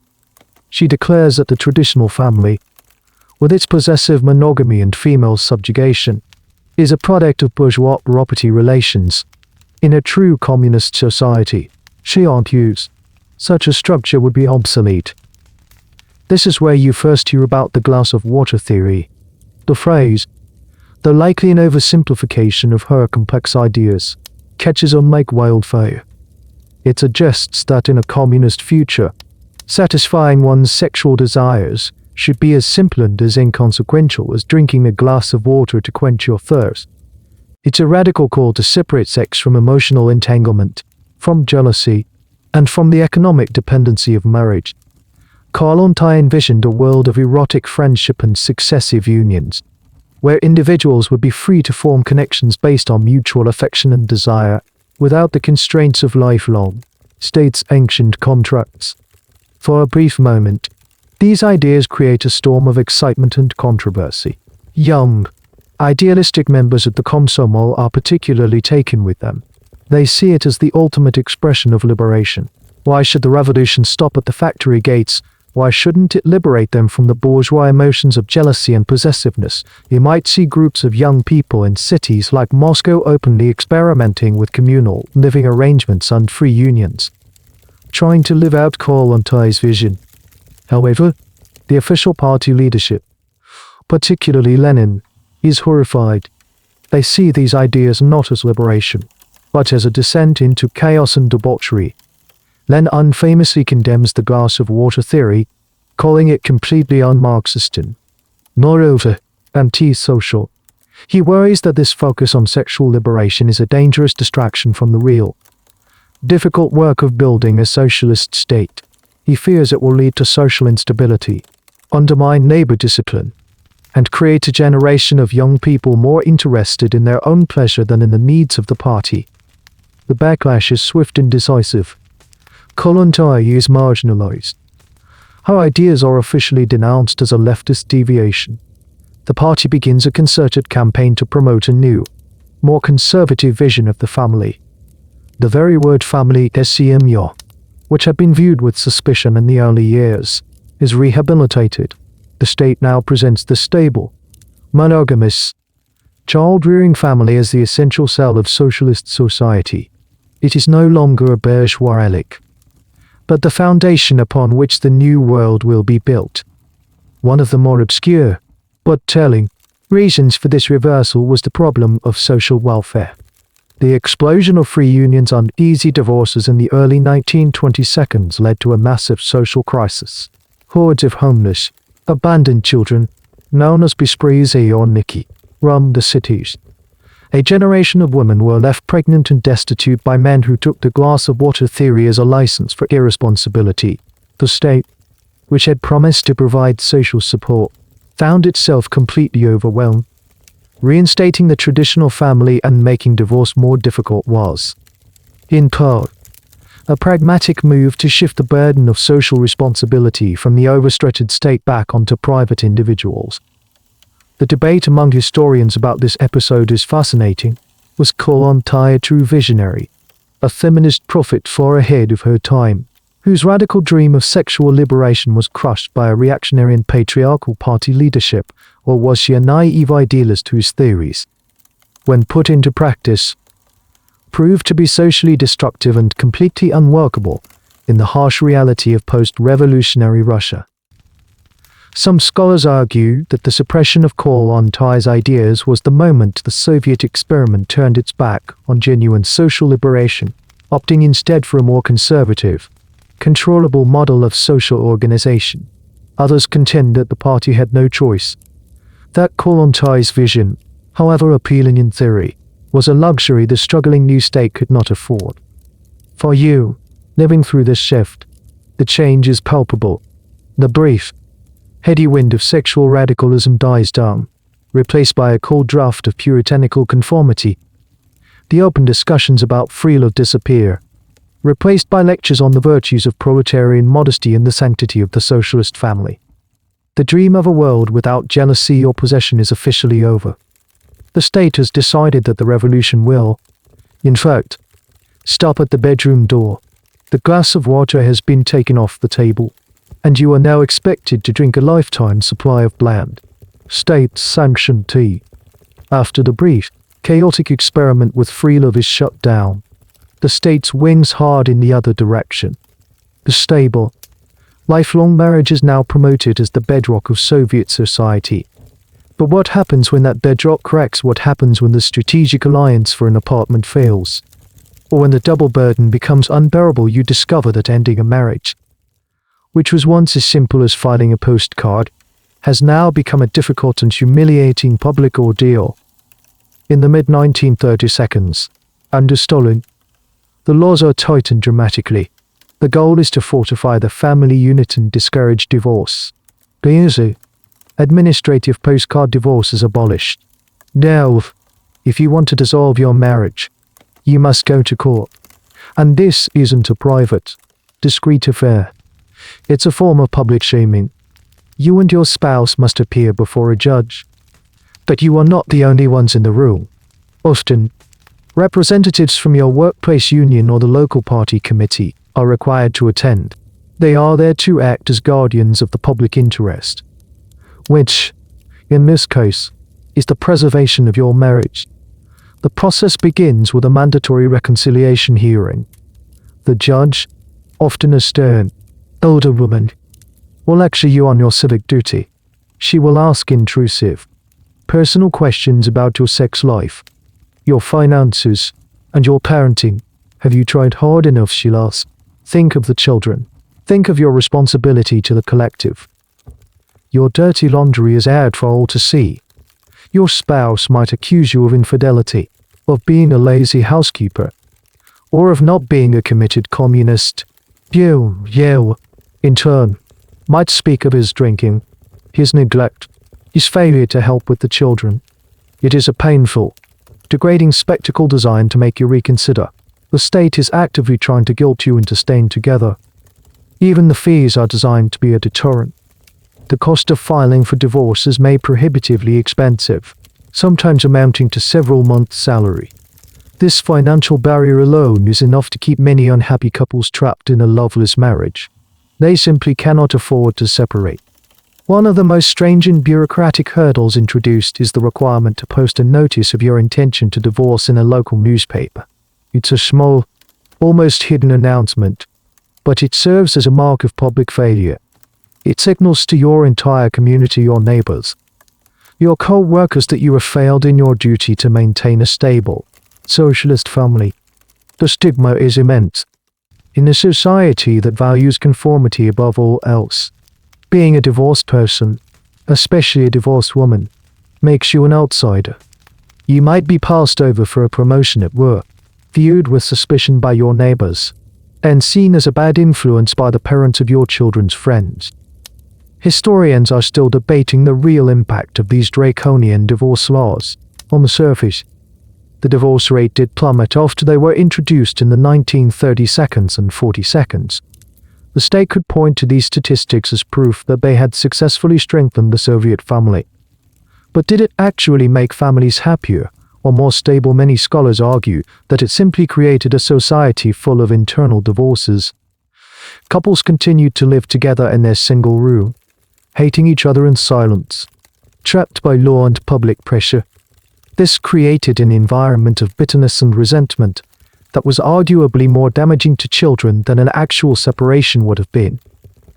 Did this policy stem from a genuine, if misguided, belief that strong families were essential for a strong state, or was it, again, a pragmatic and cynical calculation? A stable family unit meant less social welfare for the state to provide. It kept birth rates up, and it maintained a social order that was easy to control. A person enmeshed in family duties had less time and energy for political dissent. For you, the experience is soul-crushing. You came to the court seeking a quiet end to a painful chapter of your life. Instead, you are subjected to a public trial of your character, a state which has inserted itself into every other aspect of your life. Now acts as the ultimate, unyielding marriage counselor. It claims to be acting in your best interest, in the interest of society. But, as you leave the courthouse, your requests for divorce likely denied on the first attempt. You don't feel protected. You feel trapped. You are legally bound to a person you no longer love, forced to continue performing the role of a happy socialist family for an audience of neighbors, party officials, and a state that values the appearance of stability far more than the reality of human happiness. Living in such close quarters, with the state constantly peering over your shoulder, creates a unique relationship with your own body. The official ideology promotes a specific vision of physical health. Your body is a tool for labor, and its primary value is its strength and productivity. This translates into a public health philosophy that is less about personal comfort and more about collective hygiene and fitness. Your understanding of the body is shaped by the concept of hygiene, or hygiene. This is a word you hear constantly. It's taught in schools, promoted on posters, and discussed in workplace meetings, but it's a very specific, almost militaristic version of hygiene. It's about preventing the spread of disease in a crowded, collective society. It's about being fit for work. It's not about the sensual or pleasurable aspects of the body. The body is a machine that must be kept clean and in good working order. This focus on public health leads to the prominence of one of the most iconic and essential Soviet institutions, the public banya. For the millions living in kommunalka as without reliable hot water or proper bathing facilities, the weekly trip to the banya is not a luxury, it's a necessity. You go with your family or friends, carrying your bundle of soap, a towel, and eventually a bundle of dried birch or oak branches used for whipping the skin to improve circulation. Inside, the banya is a world unto itself. It's a democratic space, a great equalizer, in the steaming, sweltering heat of the kommunalka, the steam room. A factory worker sits next to a university professor. Their social status is stripped away along with their clothes. It's one of the few places where there is a strange kind of unguarded intimacy. People talk freely, gossip, and complain about their lives in a way they wouldn't dare to in the kommunalka kitchen. The steam and the noise provide a cover for conversation. But even here, privacy is non-existent. You are surrounded by bodies of all shapes and sizes. This constant, non-sexualized group nudity creates a very different sense of bodily shame than in the West. You become accustomed to the human body in its unidealized reality. However, this doesn't translate into a culture of body positivity. The body is still viewed through a functional lens. Is it strong? Is it healthy? Is it free from signs of illness? The state's interest in your body is also about fitness. You are encouraged to participate in mass morning exercises, often broadcast over the radio. In the summer, parks are filled with people doing synchronized calisthenics. This is part of the Ready for Labor and Defense program, or GTO. It's a national fitness regimen designed to create a population of healthy, robust citizens who can work hard in the factories and, if necessary, fight for the motherland. A strange and little-known detail of this hygiene culture was the state's relationship with smells. In the West, a vast industry of deodorants, antiperspirants, and perfumes emerged to mask natural body odors. In the Soviet Union, such products were rare and seen as a bourgeois affectation. The state produced soap had a harsh, carbolic smell. The dominant scent of daily life was a mix of unmasked human bodies, cheap tobacco, cabbage, and industrial pollution. There was a certain resignation to the natural smells of life. This wasn't a point of pride, it was simply a reality of scarcity. A French perfume, acquired on the black market, was a symbol of almost unimaginable luxury and worldliness. Historians are still exploring the psychological impact of this Soviet body culture. Did the emphasis on function over form, on collective hygiene over individual comfort, create a healthier society in some ways? Yes, the public health system, for all its flaws, did succeed in eradicating many infectious diseases through mass vaccination and hygiene campaigns. However, many argue that it also created a deep alienation from the personal, sensual body. By constantly framing the body as a public utility, the state discouraged a sense of personal ownership and pleasure. Your body was not truly your own, it belonged, in a sense, to the collective. It was an instrument whose purpose was determined by the needs of the state. This clinical, desexualized view of the physical self reinforced the broader ideological project. If you learn to see your own body as a tool, it's easier to accept the state's intrusion into the most intimate aspects of your life. After your weekly steaming at the bonnier, you feel clean, but it's the cleanliness of a machine that has been serviced, ready for another week of labor. The idea of the body as a source of private joy remains a distant, almost foreign concept. In this world of mandated modesty and utilitarian aesthetics, a single object can acquire a symbolic power that is difficult for us to comprehend today. It's not a jewel or a work of art. It's a pair of blue jeans. To a young person in the 1972 Soviet Union, the pair of real, American-made Levi's or Wranglers is not just clothing. It's a manifesto. It's a tangible piece of a forbidden world, a symbol of freedom, rebellion, and a casual, confident coolness that is the absolute antithesis of the stiff, formal world of Soviet officialdom. You can't buy jeans in a state store. They are the ultimate prize of the black market. You get them from a fat Soviet chick. A young, daring hustler who specializes in trading with foreign tourists. He might trade a Soviet army hat or a lacquer box for a pair of jeans, which he can then sell for an astronomical price, sometimes a full month's salary for an engineer. The risk is high. Being caught engaging in speculation could get you expelled from the university or even arrested. But the reward, in terms of social status, is immeasurable. Wearing a pair of authentic jeans is like joining a secret club. It signals to other young people that you are on the same wavelength, that you listen to the same forbidden music and share the same unspoken dissatisfaction with the grey conformity of Soviet life. You don't just wear them, you curate them. The goal is to get them perfectly faded and worn. You might sit in a bathtub full of hot water while wearing them, or rub them with bricks to achieve the desired effect. Every fray and fade tells a story and adds to their value. This hunger for Western culture extends beyond fashion. Music is another powerful currency of rebellion. You can't buy records by the Beatles, the Rolling Stones, or Deep Purple. So you listen to them on secretly recorded tape, passed from friend to friend, the sound quality degrading with each copy. Or, in an earlier era, you might listen to Rock on the Ribs or Bone Music or OK Enroll No Kostya KH. This was a remarkable and dangerous form of bootlegging where forbidden Western jazz and rock and roll music was crudely etched onto discarded X-ray plates. You would acquire these flimsy, ghostly discs on the black market.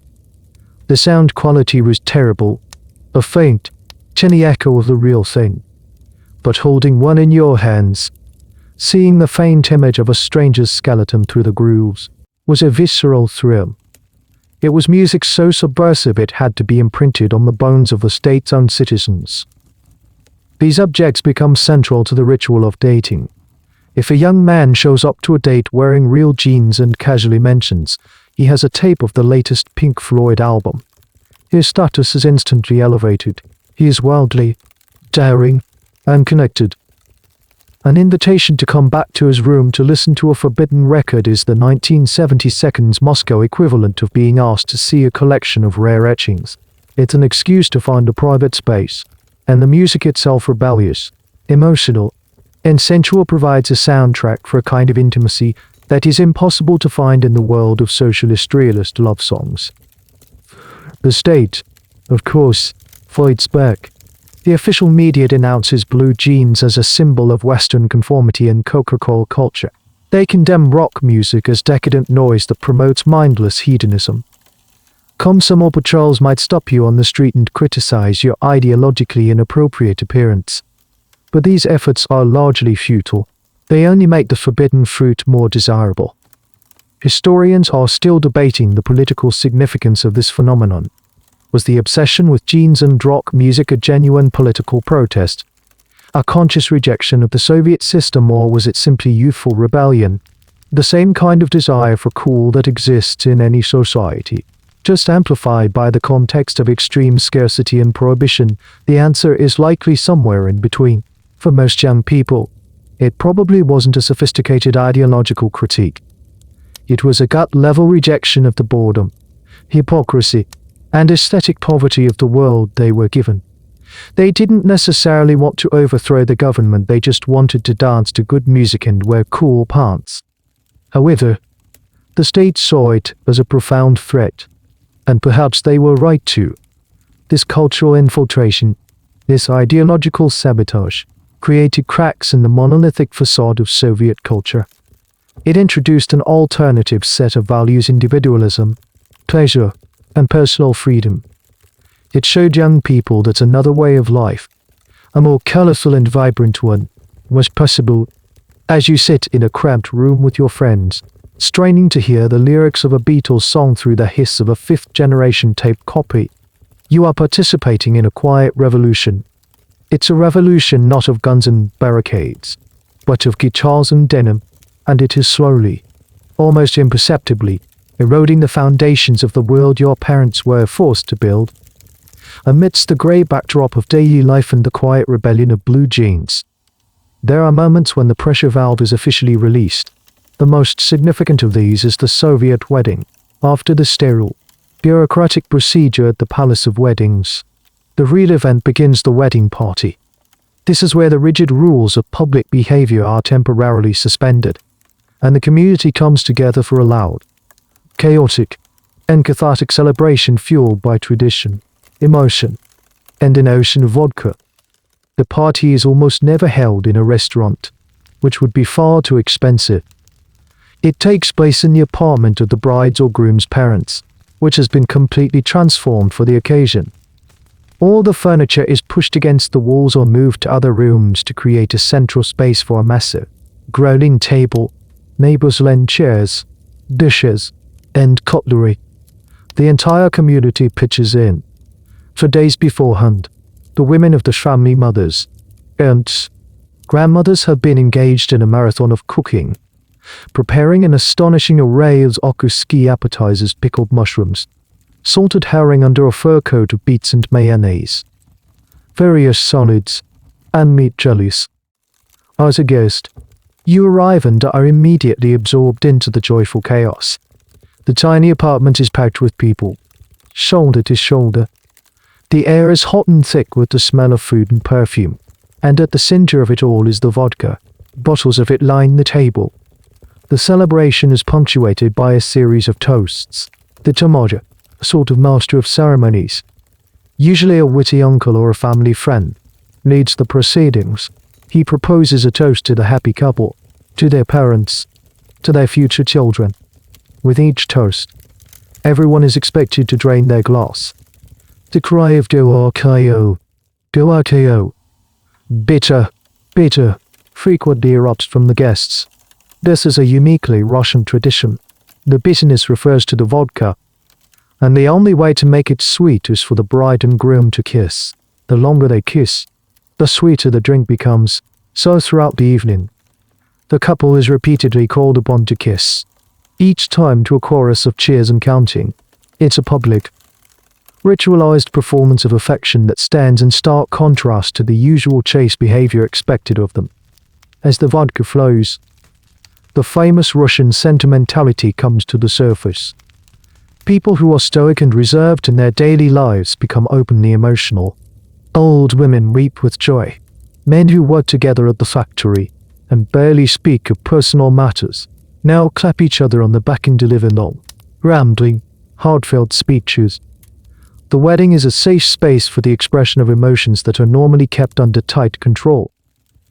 A strange but common wedding game involves the kidnapping of the bride. At some point in the evening, the groom's friends will steal her and hide her in another room.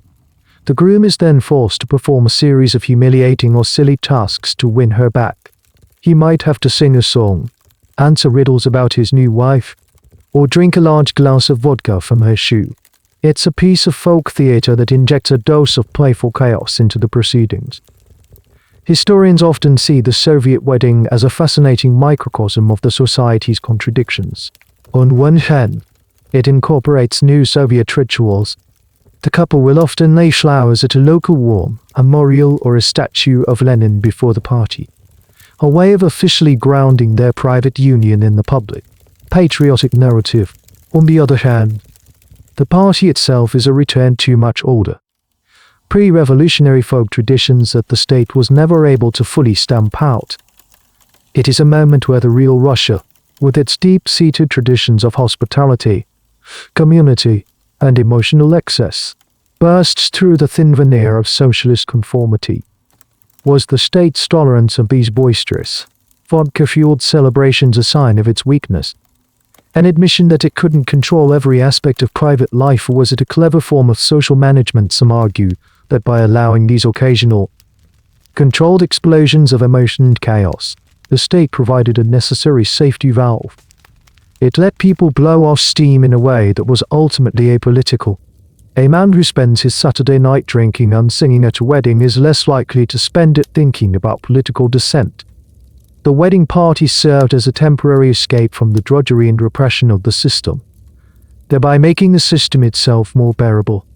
For you, as the night wears on, the tiny apartment becomes a swirling vortex of music, laughter, and tears. The problems of the world, the queues, the shortages, the watchful eyes of the state seem to fade away, at least for a few hours. It's a brief, intoxicating illusion of abundance and freedom. The wedding is a necessary fiction, a collective agreement to pretend, for one night, that life is not a struggle, but a joyous feast. The boisterous, vodka-soaked optimism of the wedding party begins to feel like a distant memory as you enter the 1972 and early 1982, the era of the CIS or stagnation. The revolutionary fervor is long dead. The promises of a communist utopia arriving by 1980 have proven to be a joke. The system, under the aging and increasingly infirm leadership of Leonid Brezhnev, has settled into a state of deep, untangible inertia. For you and your generation, the defining mood is no longer fear or hope, but a profound and pervasive cynicism. The gap between official propaganda and everyday reality has become a chasm, a source not of anger, but of dark, knowing humor. You watch the nightly news program, Vremya Time, and see the newsreader announce, with a perfectly straight face, another record-breaking harvest, while you know perfectly well that the shelves in your local grocery store are emptier than ever. You no longer get angry. You just shake your head and tell a joke. This is the golden age of the Soviet political joke, the anecdote. These jokes are your primary form of social commentary, whispered in kitchens and smoked over in factory courtyards. What is 50 meters long uneats cabbage lined from meat. This cynicism seeps into your personal life, poisoning the well of romance and idealism. The production romances of the old movies are now seen as hopelessly naive, laughable relics of a bygone era. The idea of marrying for love, while still a personal hope, is overshadowed by a weary pragmatism. Young people have seen their parents' lives, the endless struggle, the double burden, the slow erosion of affection under the weight of daily hardship. They enter relationships with lowered expectations, armed with a protective shield of irony. Intimacy itself becomes tinged with this sense of futility. The grand passion and sacrifice celebrated in literature feels absurd in a world where the most pressing romantic question is whether your partner can get you access to a better clinic for your child's tonsillitis. Relationships are still transactional, but the transactions are less about glamorous goods and more about navigating the mundane, soul-crushing bureaucracy of the stagnant state. Your partner's value might be measured by their ability to fix a problem, to pull a string, to know a guy who knows a guy. A unique cultural phenomenon of this era is the rise of the kitchen conversation. Your tiny kitchen, the site of so many earlier kommunalka battles, becomes a sanctuary of dissent. It's the only place you feel safe enough to speak your mind, but only with your most trusted friends. And only after checking for listening devices. Over endless cups of tea and cheap cigarettes. You dissect the lies of the state, share the latest anecdote, and complain about the sheer absurdity of it all. These conversations are the lifeblood of the intelligentsia, a way of maintaining your sanity and intellectual integrity in a world built on official falsehoods. But they are also a symbol of impotence. The talk is endless, but it leads to no action. It's a closed loop of frustration. This feeling of being stuck is perfectly captured by a little-known but deeply symbolic piece of slang, the vegetable base or vyoshi boza. As part of their job or university studies, urban professionals and intellectuals were often forced to perform manual labor, like spending a month sorting rotting potatoes or cabbage at a state-run vegetable warehouse. It was meant to be a way of connecting them with the proletariat, but it was widely seen as a pointless, humiliating waste of time. To be sent to the vegetable base became a metaphor for the stagnation of life itself, a meaningless, repetitive, and slightly smelly task from which there was no escape. Your love life, your career, your country, it all felt like sorting through rotting cabbage. Historians are still debating the nature of this late Soviet cynicism. Was it a sign that the regime was losing its grip? That its ideological foundations had completely rotted away, or was it, paradoxically, a sign of the system's stability? Some argue that this culture of jokes and kitchen complaints was a new, more sophisticated safety valve. By allowing this low-level, private dissent, the state pacified the population. As long as people could complain in their kitchens, they were less likely to complain in the streets. Their cynicism, in a strange way, made the system tolerable. It was a coping mechanism that prevented a full-blown crisis of faith from boiling over into active resistance. For you, the cynicism is the air you breathe. It affects how you love, how you work, and how you dream. The future is no longer a radiant communist paradise. It's just more of the same. You might still fall in love, have children, and find moments of private joy. But the grand narrative is gone. You are no longer building a new world.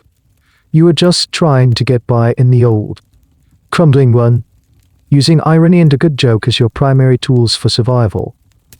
Just when it seems that the grey, cynical stagnation of the Brezhnev years will last forever, a fresh wind begins to blow.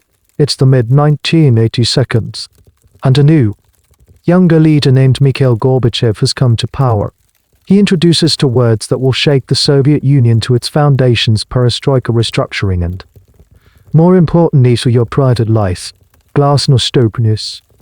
Suddenly, topics that have been taboo for decades are being discussed on the front pages of newspapers and, most shockingly, on television. For the first time in your life, you are seeing your own reality reflected in the official media. Investigative journalists are writing about the housing crisis, the environmental disasters, the corruption of party officials. It's as if the secret, bitter conversations from your kitchen have spilled out into the public square. But the most electrifying change is the tentative, then explosive, discussion of sex. It starts with a televised event that becomes a cultural landmark.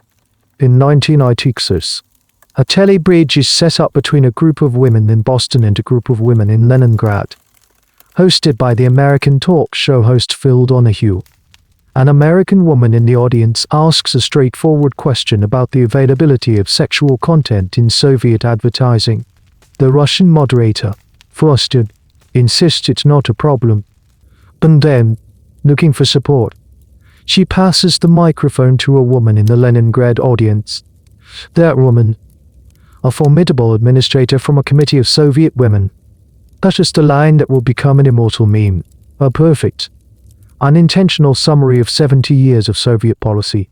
She says, with complete conviction, "We have no sex in the USSR." A ripple of laughter goes through the Soviet studio audience, not mocking laughter, but a laughter of recognition.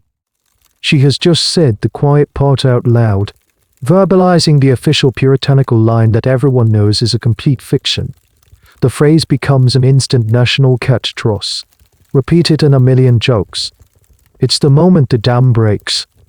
The absurdity of the old way is laid bare for all to see. After this, the floodgates open. Newspapers and magazines, testing the limits of glasnost, begin to publish articles with sensational headlines about prostitution, teenage pregnancy, and the lack of sex education. For the first time, you can read an article that openly discusses the poor quality of Soviet condoms or the devastating psychological impact of multiple abortions. These are the secret pains and shames of your life, the things you only ever whispered about, now being debated in the pages of Ogoni OK or Literaturnaya Gazeta. The impact is dizzying. A society that has been starved of information is now gorging itself. This new openness creates a kind of moral panic. Older, more conservative people are horrified. They see it as a corrupting Western influence, a sign that the moral fabric of society is unraveling. But for you and many others, it's a profound, liberating relief. It's the feeling of finally being able to name your experience, to know that you are not alone in your struggles. A peculiar and little-known aspect of this period was the sudden explosion of sexological advice columns in popular magazines. These were oft unwritten by doctors or psychologists who were themselves just beginning to learn about the topic. The advice they gave was often a strange mix of clinical biology, outdated Freudian psychology, and well-intentioned but oft unclumsy attempts to promote a healthier attitude towards intimacy. Readers would write in with anonymous, heartbreaking naive questions about basic anatomy and relationships, revealing the true depth of the ignorance the old system had created. Historians are still debating the ultimate effect of this sudden sexual glasnost. Did it lead to a healthier, more honest society, or did it simply replace one form of repression with another, the commercialized, often exploitative, portrayal of sex common in the West? Some argue that the shock was too great, that the society swung from one extreme to another without developing a mature, balanced understanding of sexuality. The commercialization of sex, which would explode in the 1990s, was a direct result of this initial, chaotic opening. But, at this moment, in the late 1980s, the feeling is one of thrilling, terrifying possibility. The old rules are crumbling, and no one is sure what the new ones will be. For decades, the state dictated what you could say, what you could think, and how you should feel about the most intimate parts of your life. Now, the state itself seems to be admitting that it had no idea what it was talking about. The famous phrase "there is no sex in the USSR" was meant as a defense of socialist morality. But, in the era of glasnost, it becomes its epitaph, a joke that perfectly captures the absurdity of a system that tried, and ultimately failed, to legislate the human heart. As glasnost chips away at the old taboos, the visual landscape of the Soviet Union begins to change. The stoic, asexual faces of the worker and coquetteuse woman are slowly being replaced by something new, something that for decades was utterly forbidden in public culture, the hint of overt sex appeal. The first Soviet sex symbols begin to emerge, not with a confident stride, but with a hesitant, almost accidental quality, as if the culture itself is learning to see the human body in a new light. The cinematic poster child for this shift is a 1988 film called Little Vera Male in Koyuvera. It's a bleak, gritty drama about a disaffected provincial teenager, and it becomes a cultural bombshell, not just for its unvarnished portrayal of the alcoholism, boredom, and hopelessness of late Soviet life, but because it contains the first explicitly depicted sex scene in a mainstream Soviet film. It's not glamorous or titillating. It's awkward, slightly clumsy, and shot in the grim confines of a cramped apartment. But it's real. The nation is transfixed. People line up for blocks to see it.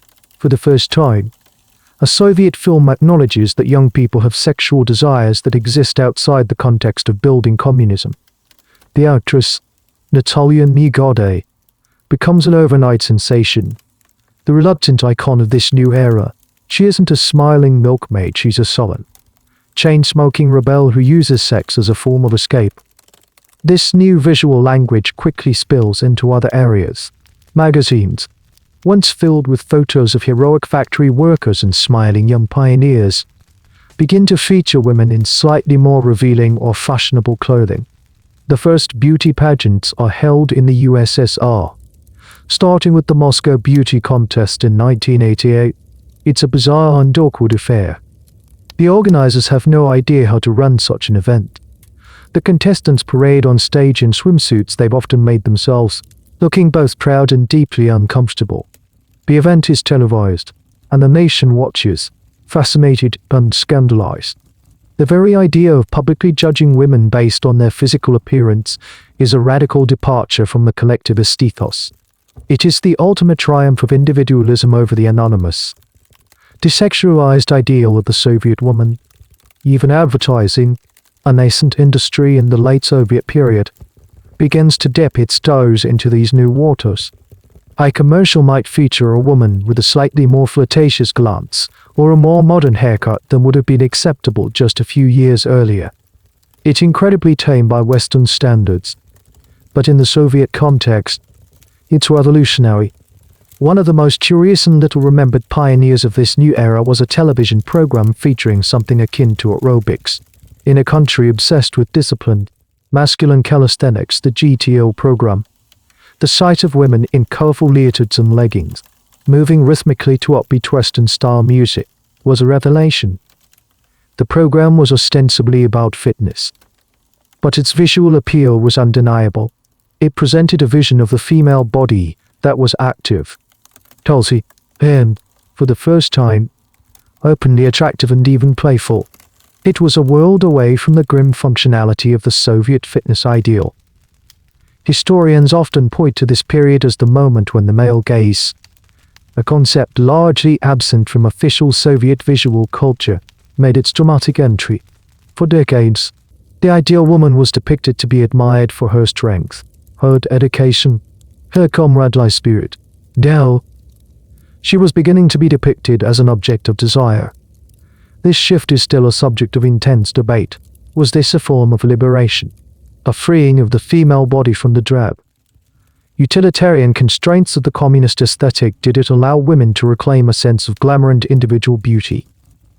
Or was it simply the exchange of one kind of prison for another? Did women escape the cage of the asexual comrade only to be trapped in the new cage of the sex object? Many feminist scholars, both in Russia and the West, argue that this transition was not the unalloyed progress it appeared to be.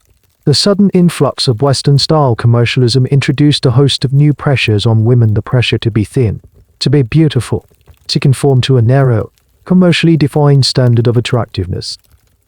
As you flip through a magazine or watch a new film in 1989, you are witnessing a culture in the midst of a profound identity crisis. The old symbols are losing their power, but the new ones are still foreign and unsettling. The image of the female body, so long a canvas for projecting state ideology, has become a battleground for the competing forces of tradition, commercialism, and a newfound, chaotic freedom. The hesitant sex symbol, in her awkward swimsuit or her gritty film role, is the perfect metaphor for the country itself stepping out of a long, dark room, blinking in a strange new light, unsure of what this new kind of visibility will ultimately mean.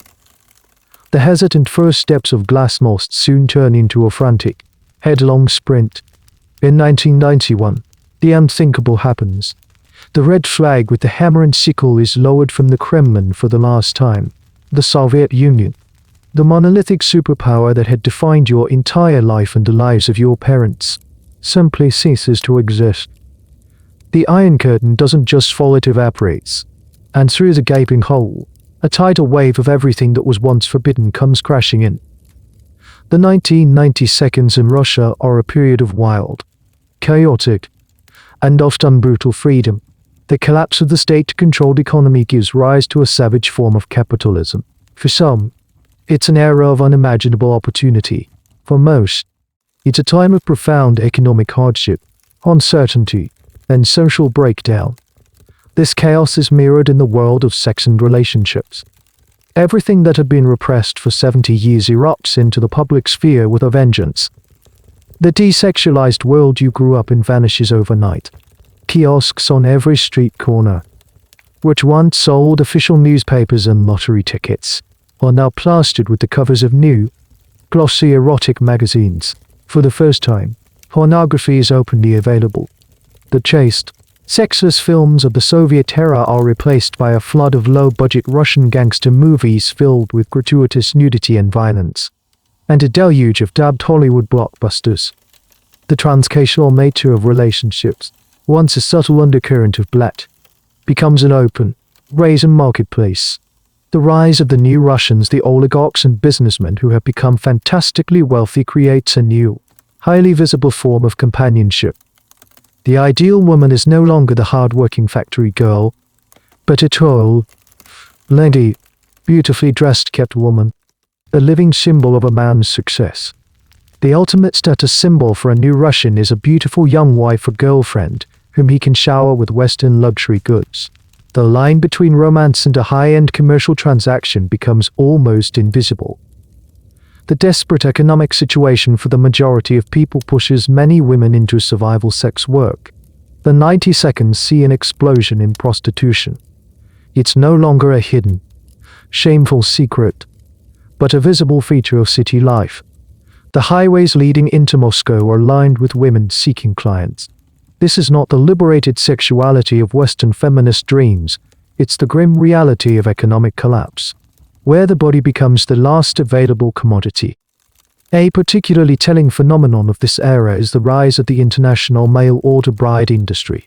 With the opening of the borders, Western men now have access to a vast new market of what they perceive as beautiful, traditional, and undemanding Russian women. Agencies pop up, publishing catalogs of young women seeking a foreign husband as a way to escape the economic chaos and social instability of their homeland. For these women, it's a desperate gamble, a hope for a better life.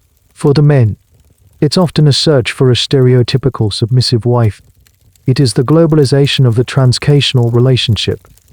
Historians are deeply divided in their assessment of this tumultuous decade. Was this chaotic explosion necessary? If painful, catharsis was it the inevitable result of decades of severe repression? Some argue that this shock therapy was the only way to break free from the totalitarian mindset. That society had to go through this wild, excessive phase to find a new equilibrium. They point to the new freedoms: the freedom to travel, to read what you want, to express yourself as undeniable gains. Others paint a much darker picture. They argue that the collapse of the old system, for all its flaws, also meant the collapse of a social safety net and a shared sense of community and purpose. They see the 1992 not as a liberation, but as a national trauma, a period of humiliation and loss. They argue that the commercialization and brutalization of sex and relationships was not a step forward, but a tragic degradation of human connection, replacing the hypocrisy of Soviet Puritanism with the cold, hard calculus of the market. For you, living through this time is like having vertigo. The world you knew, with its predictable rules and suffocating stability, is gone.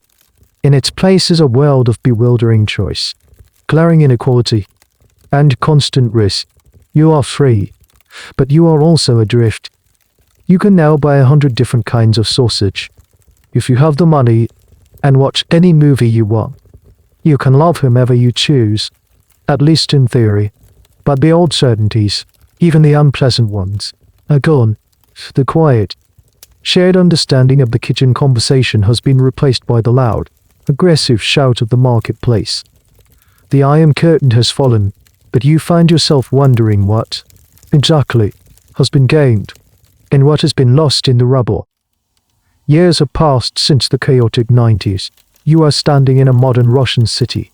The drab, grey concrete of the Soviet era is now interspersed with gleaming glassed hours and flashy Western-style shopping malls. The world is connected, online, and saturated with images. The journey from the whispered secrets of the kommunalka to this moment has been a long and dizzying one.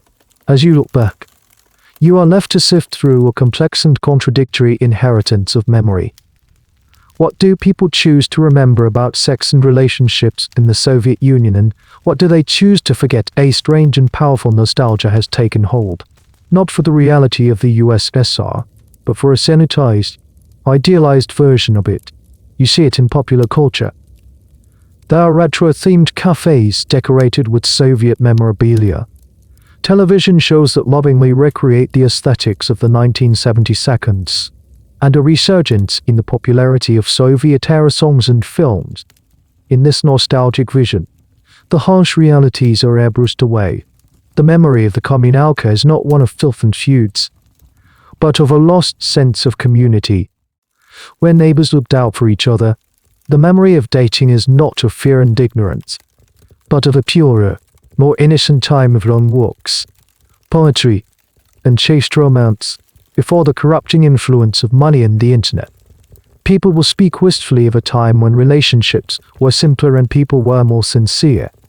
The crushing double burden on women is forgotten, replaced by a revered image of the strong, capable Soviet woman who could do it all. The trauma of the abortion epidemic is a silent, unvisited tomb. The persecution of queer people is a chapter most would prefer to leave unread.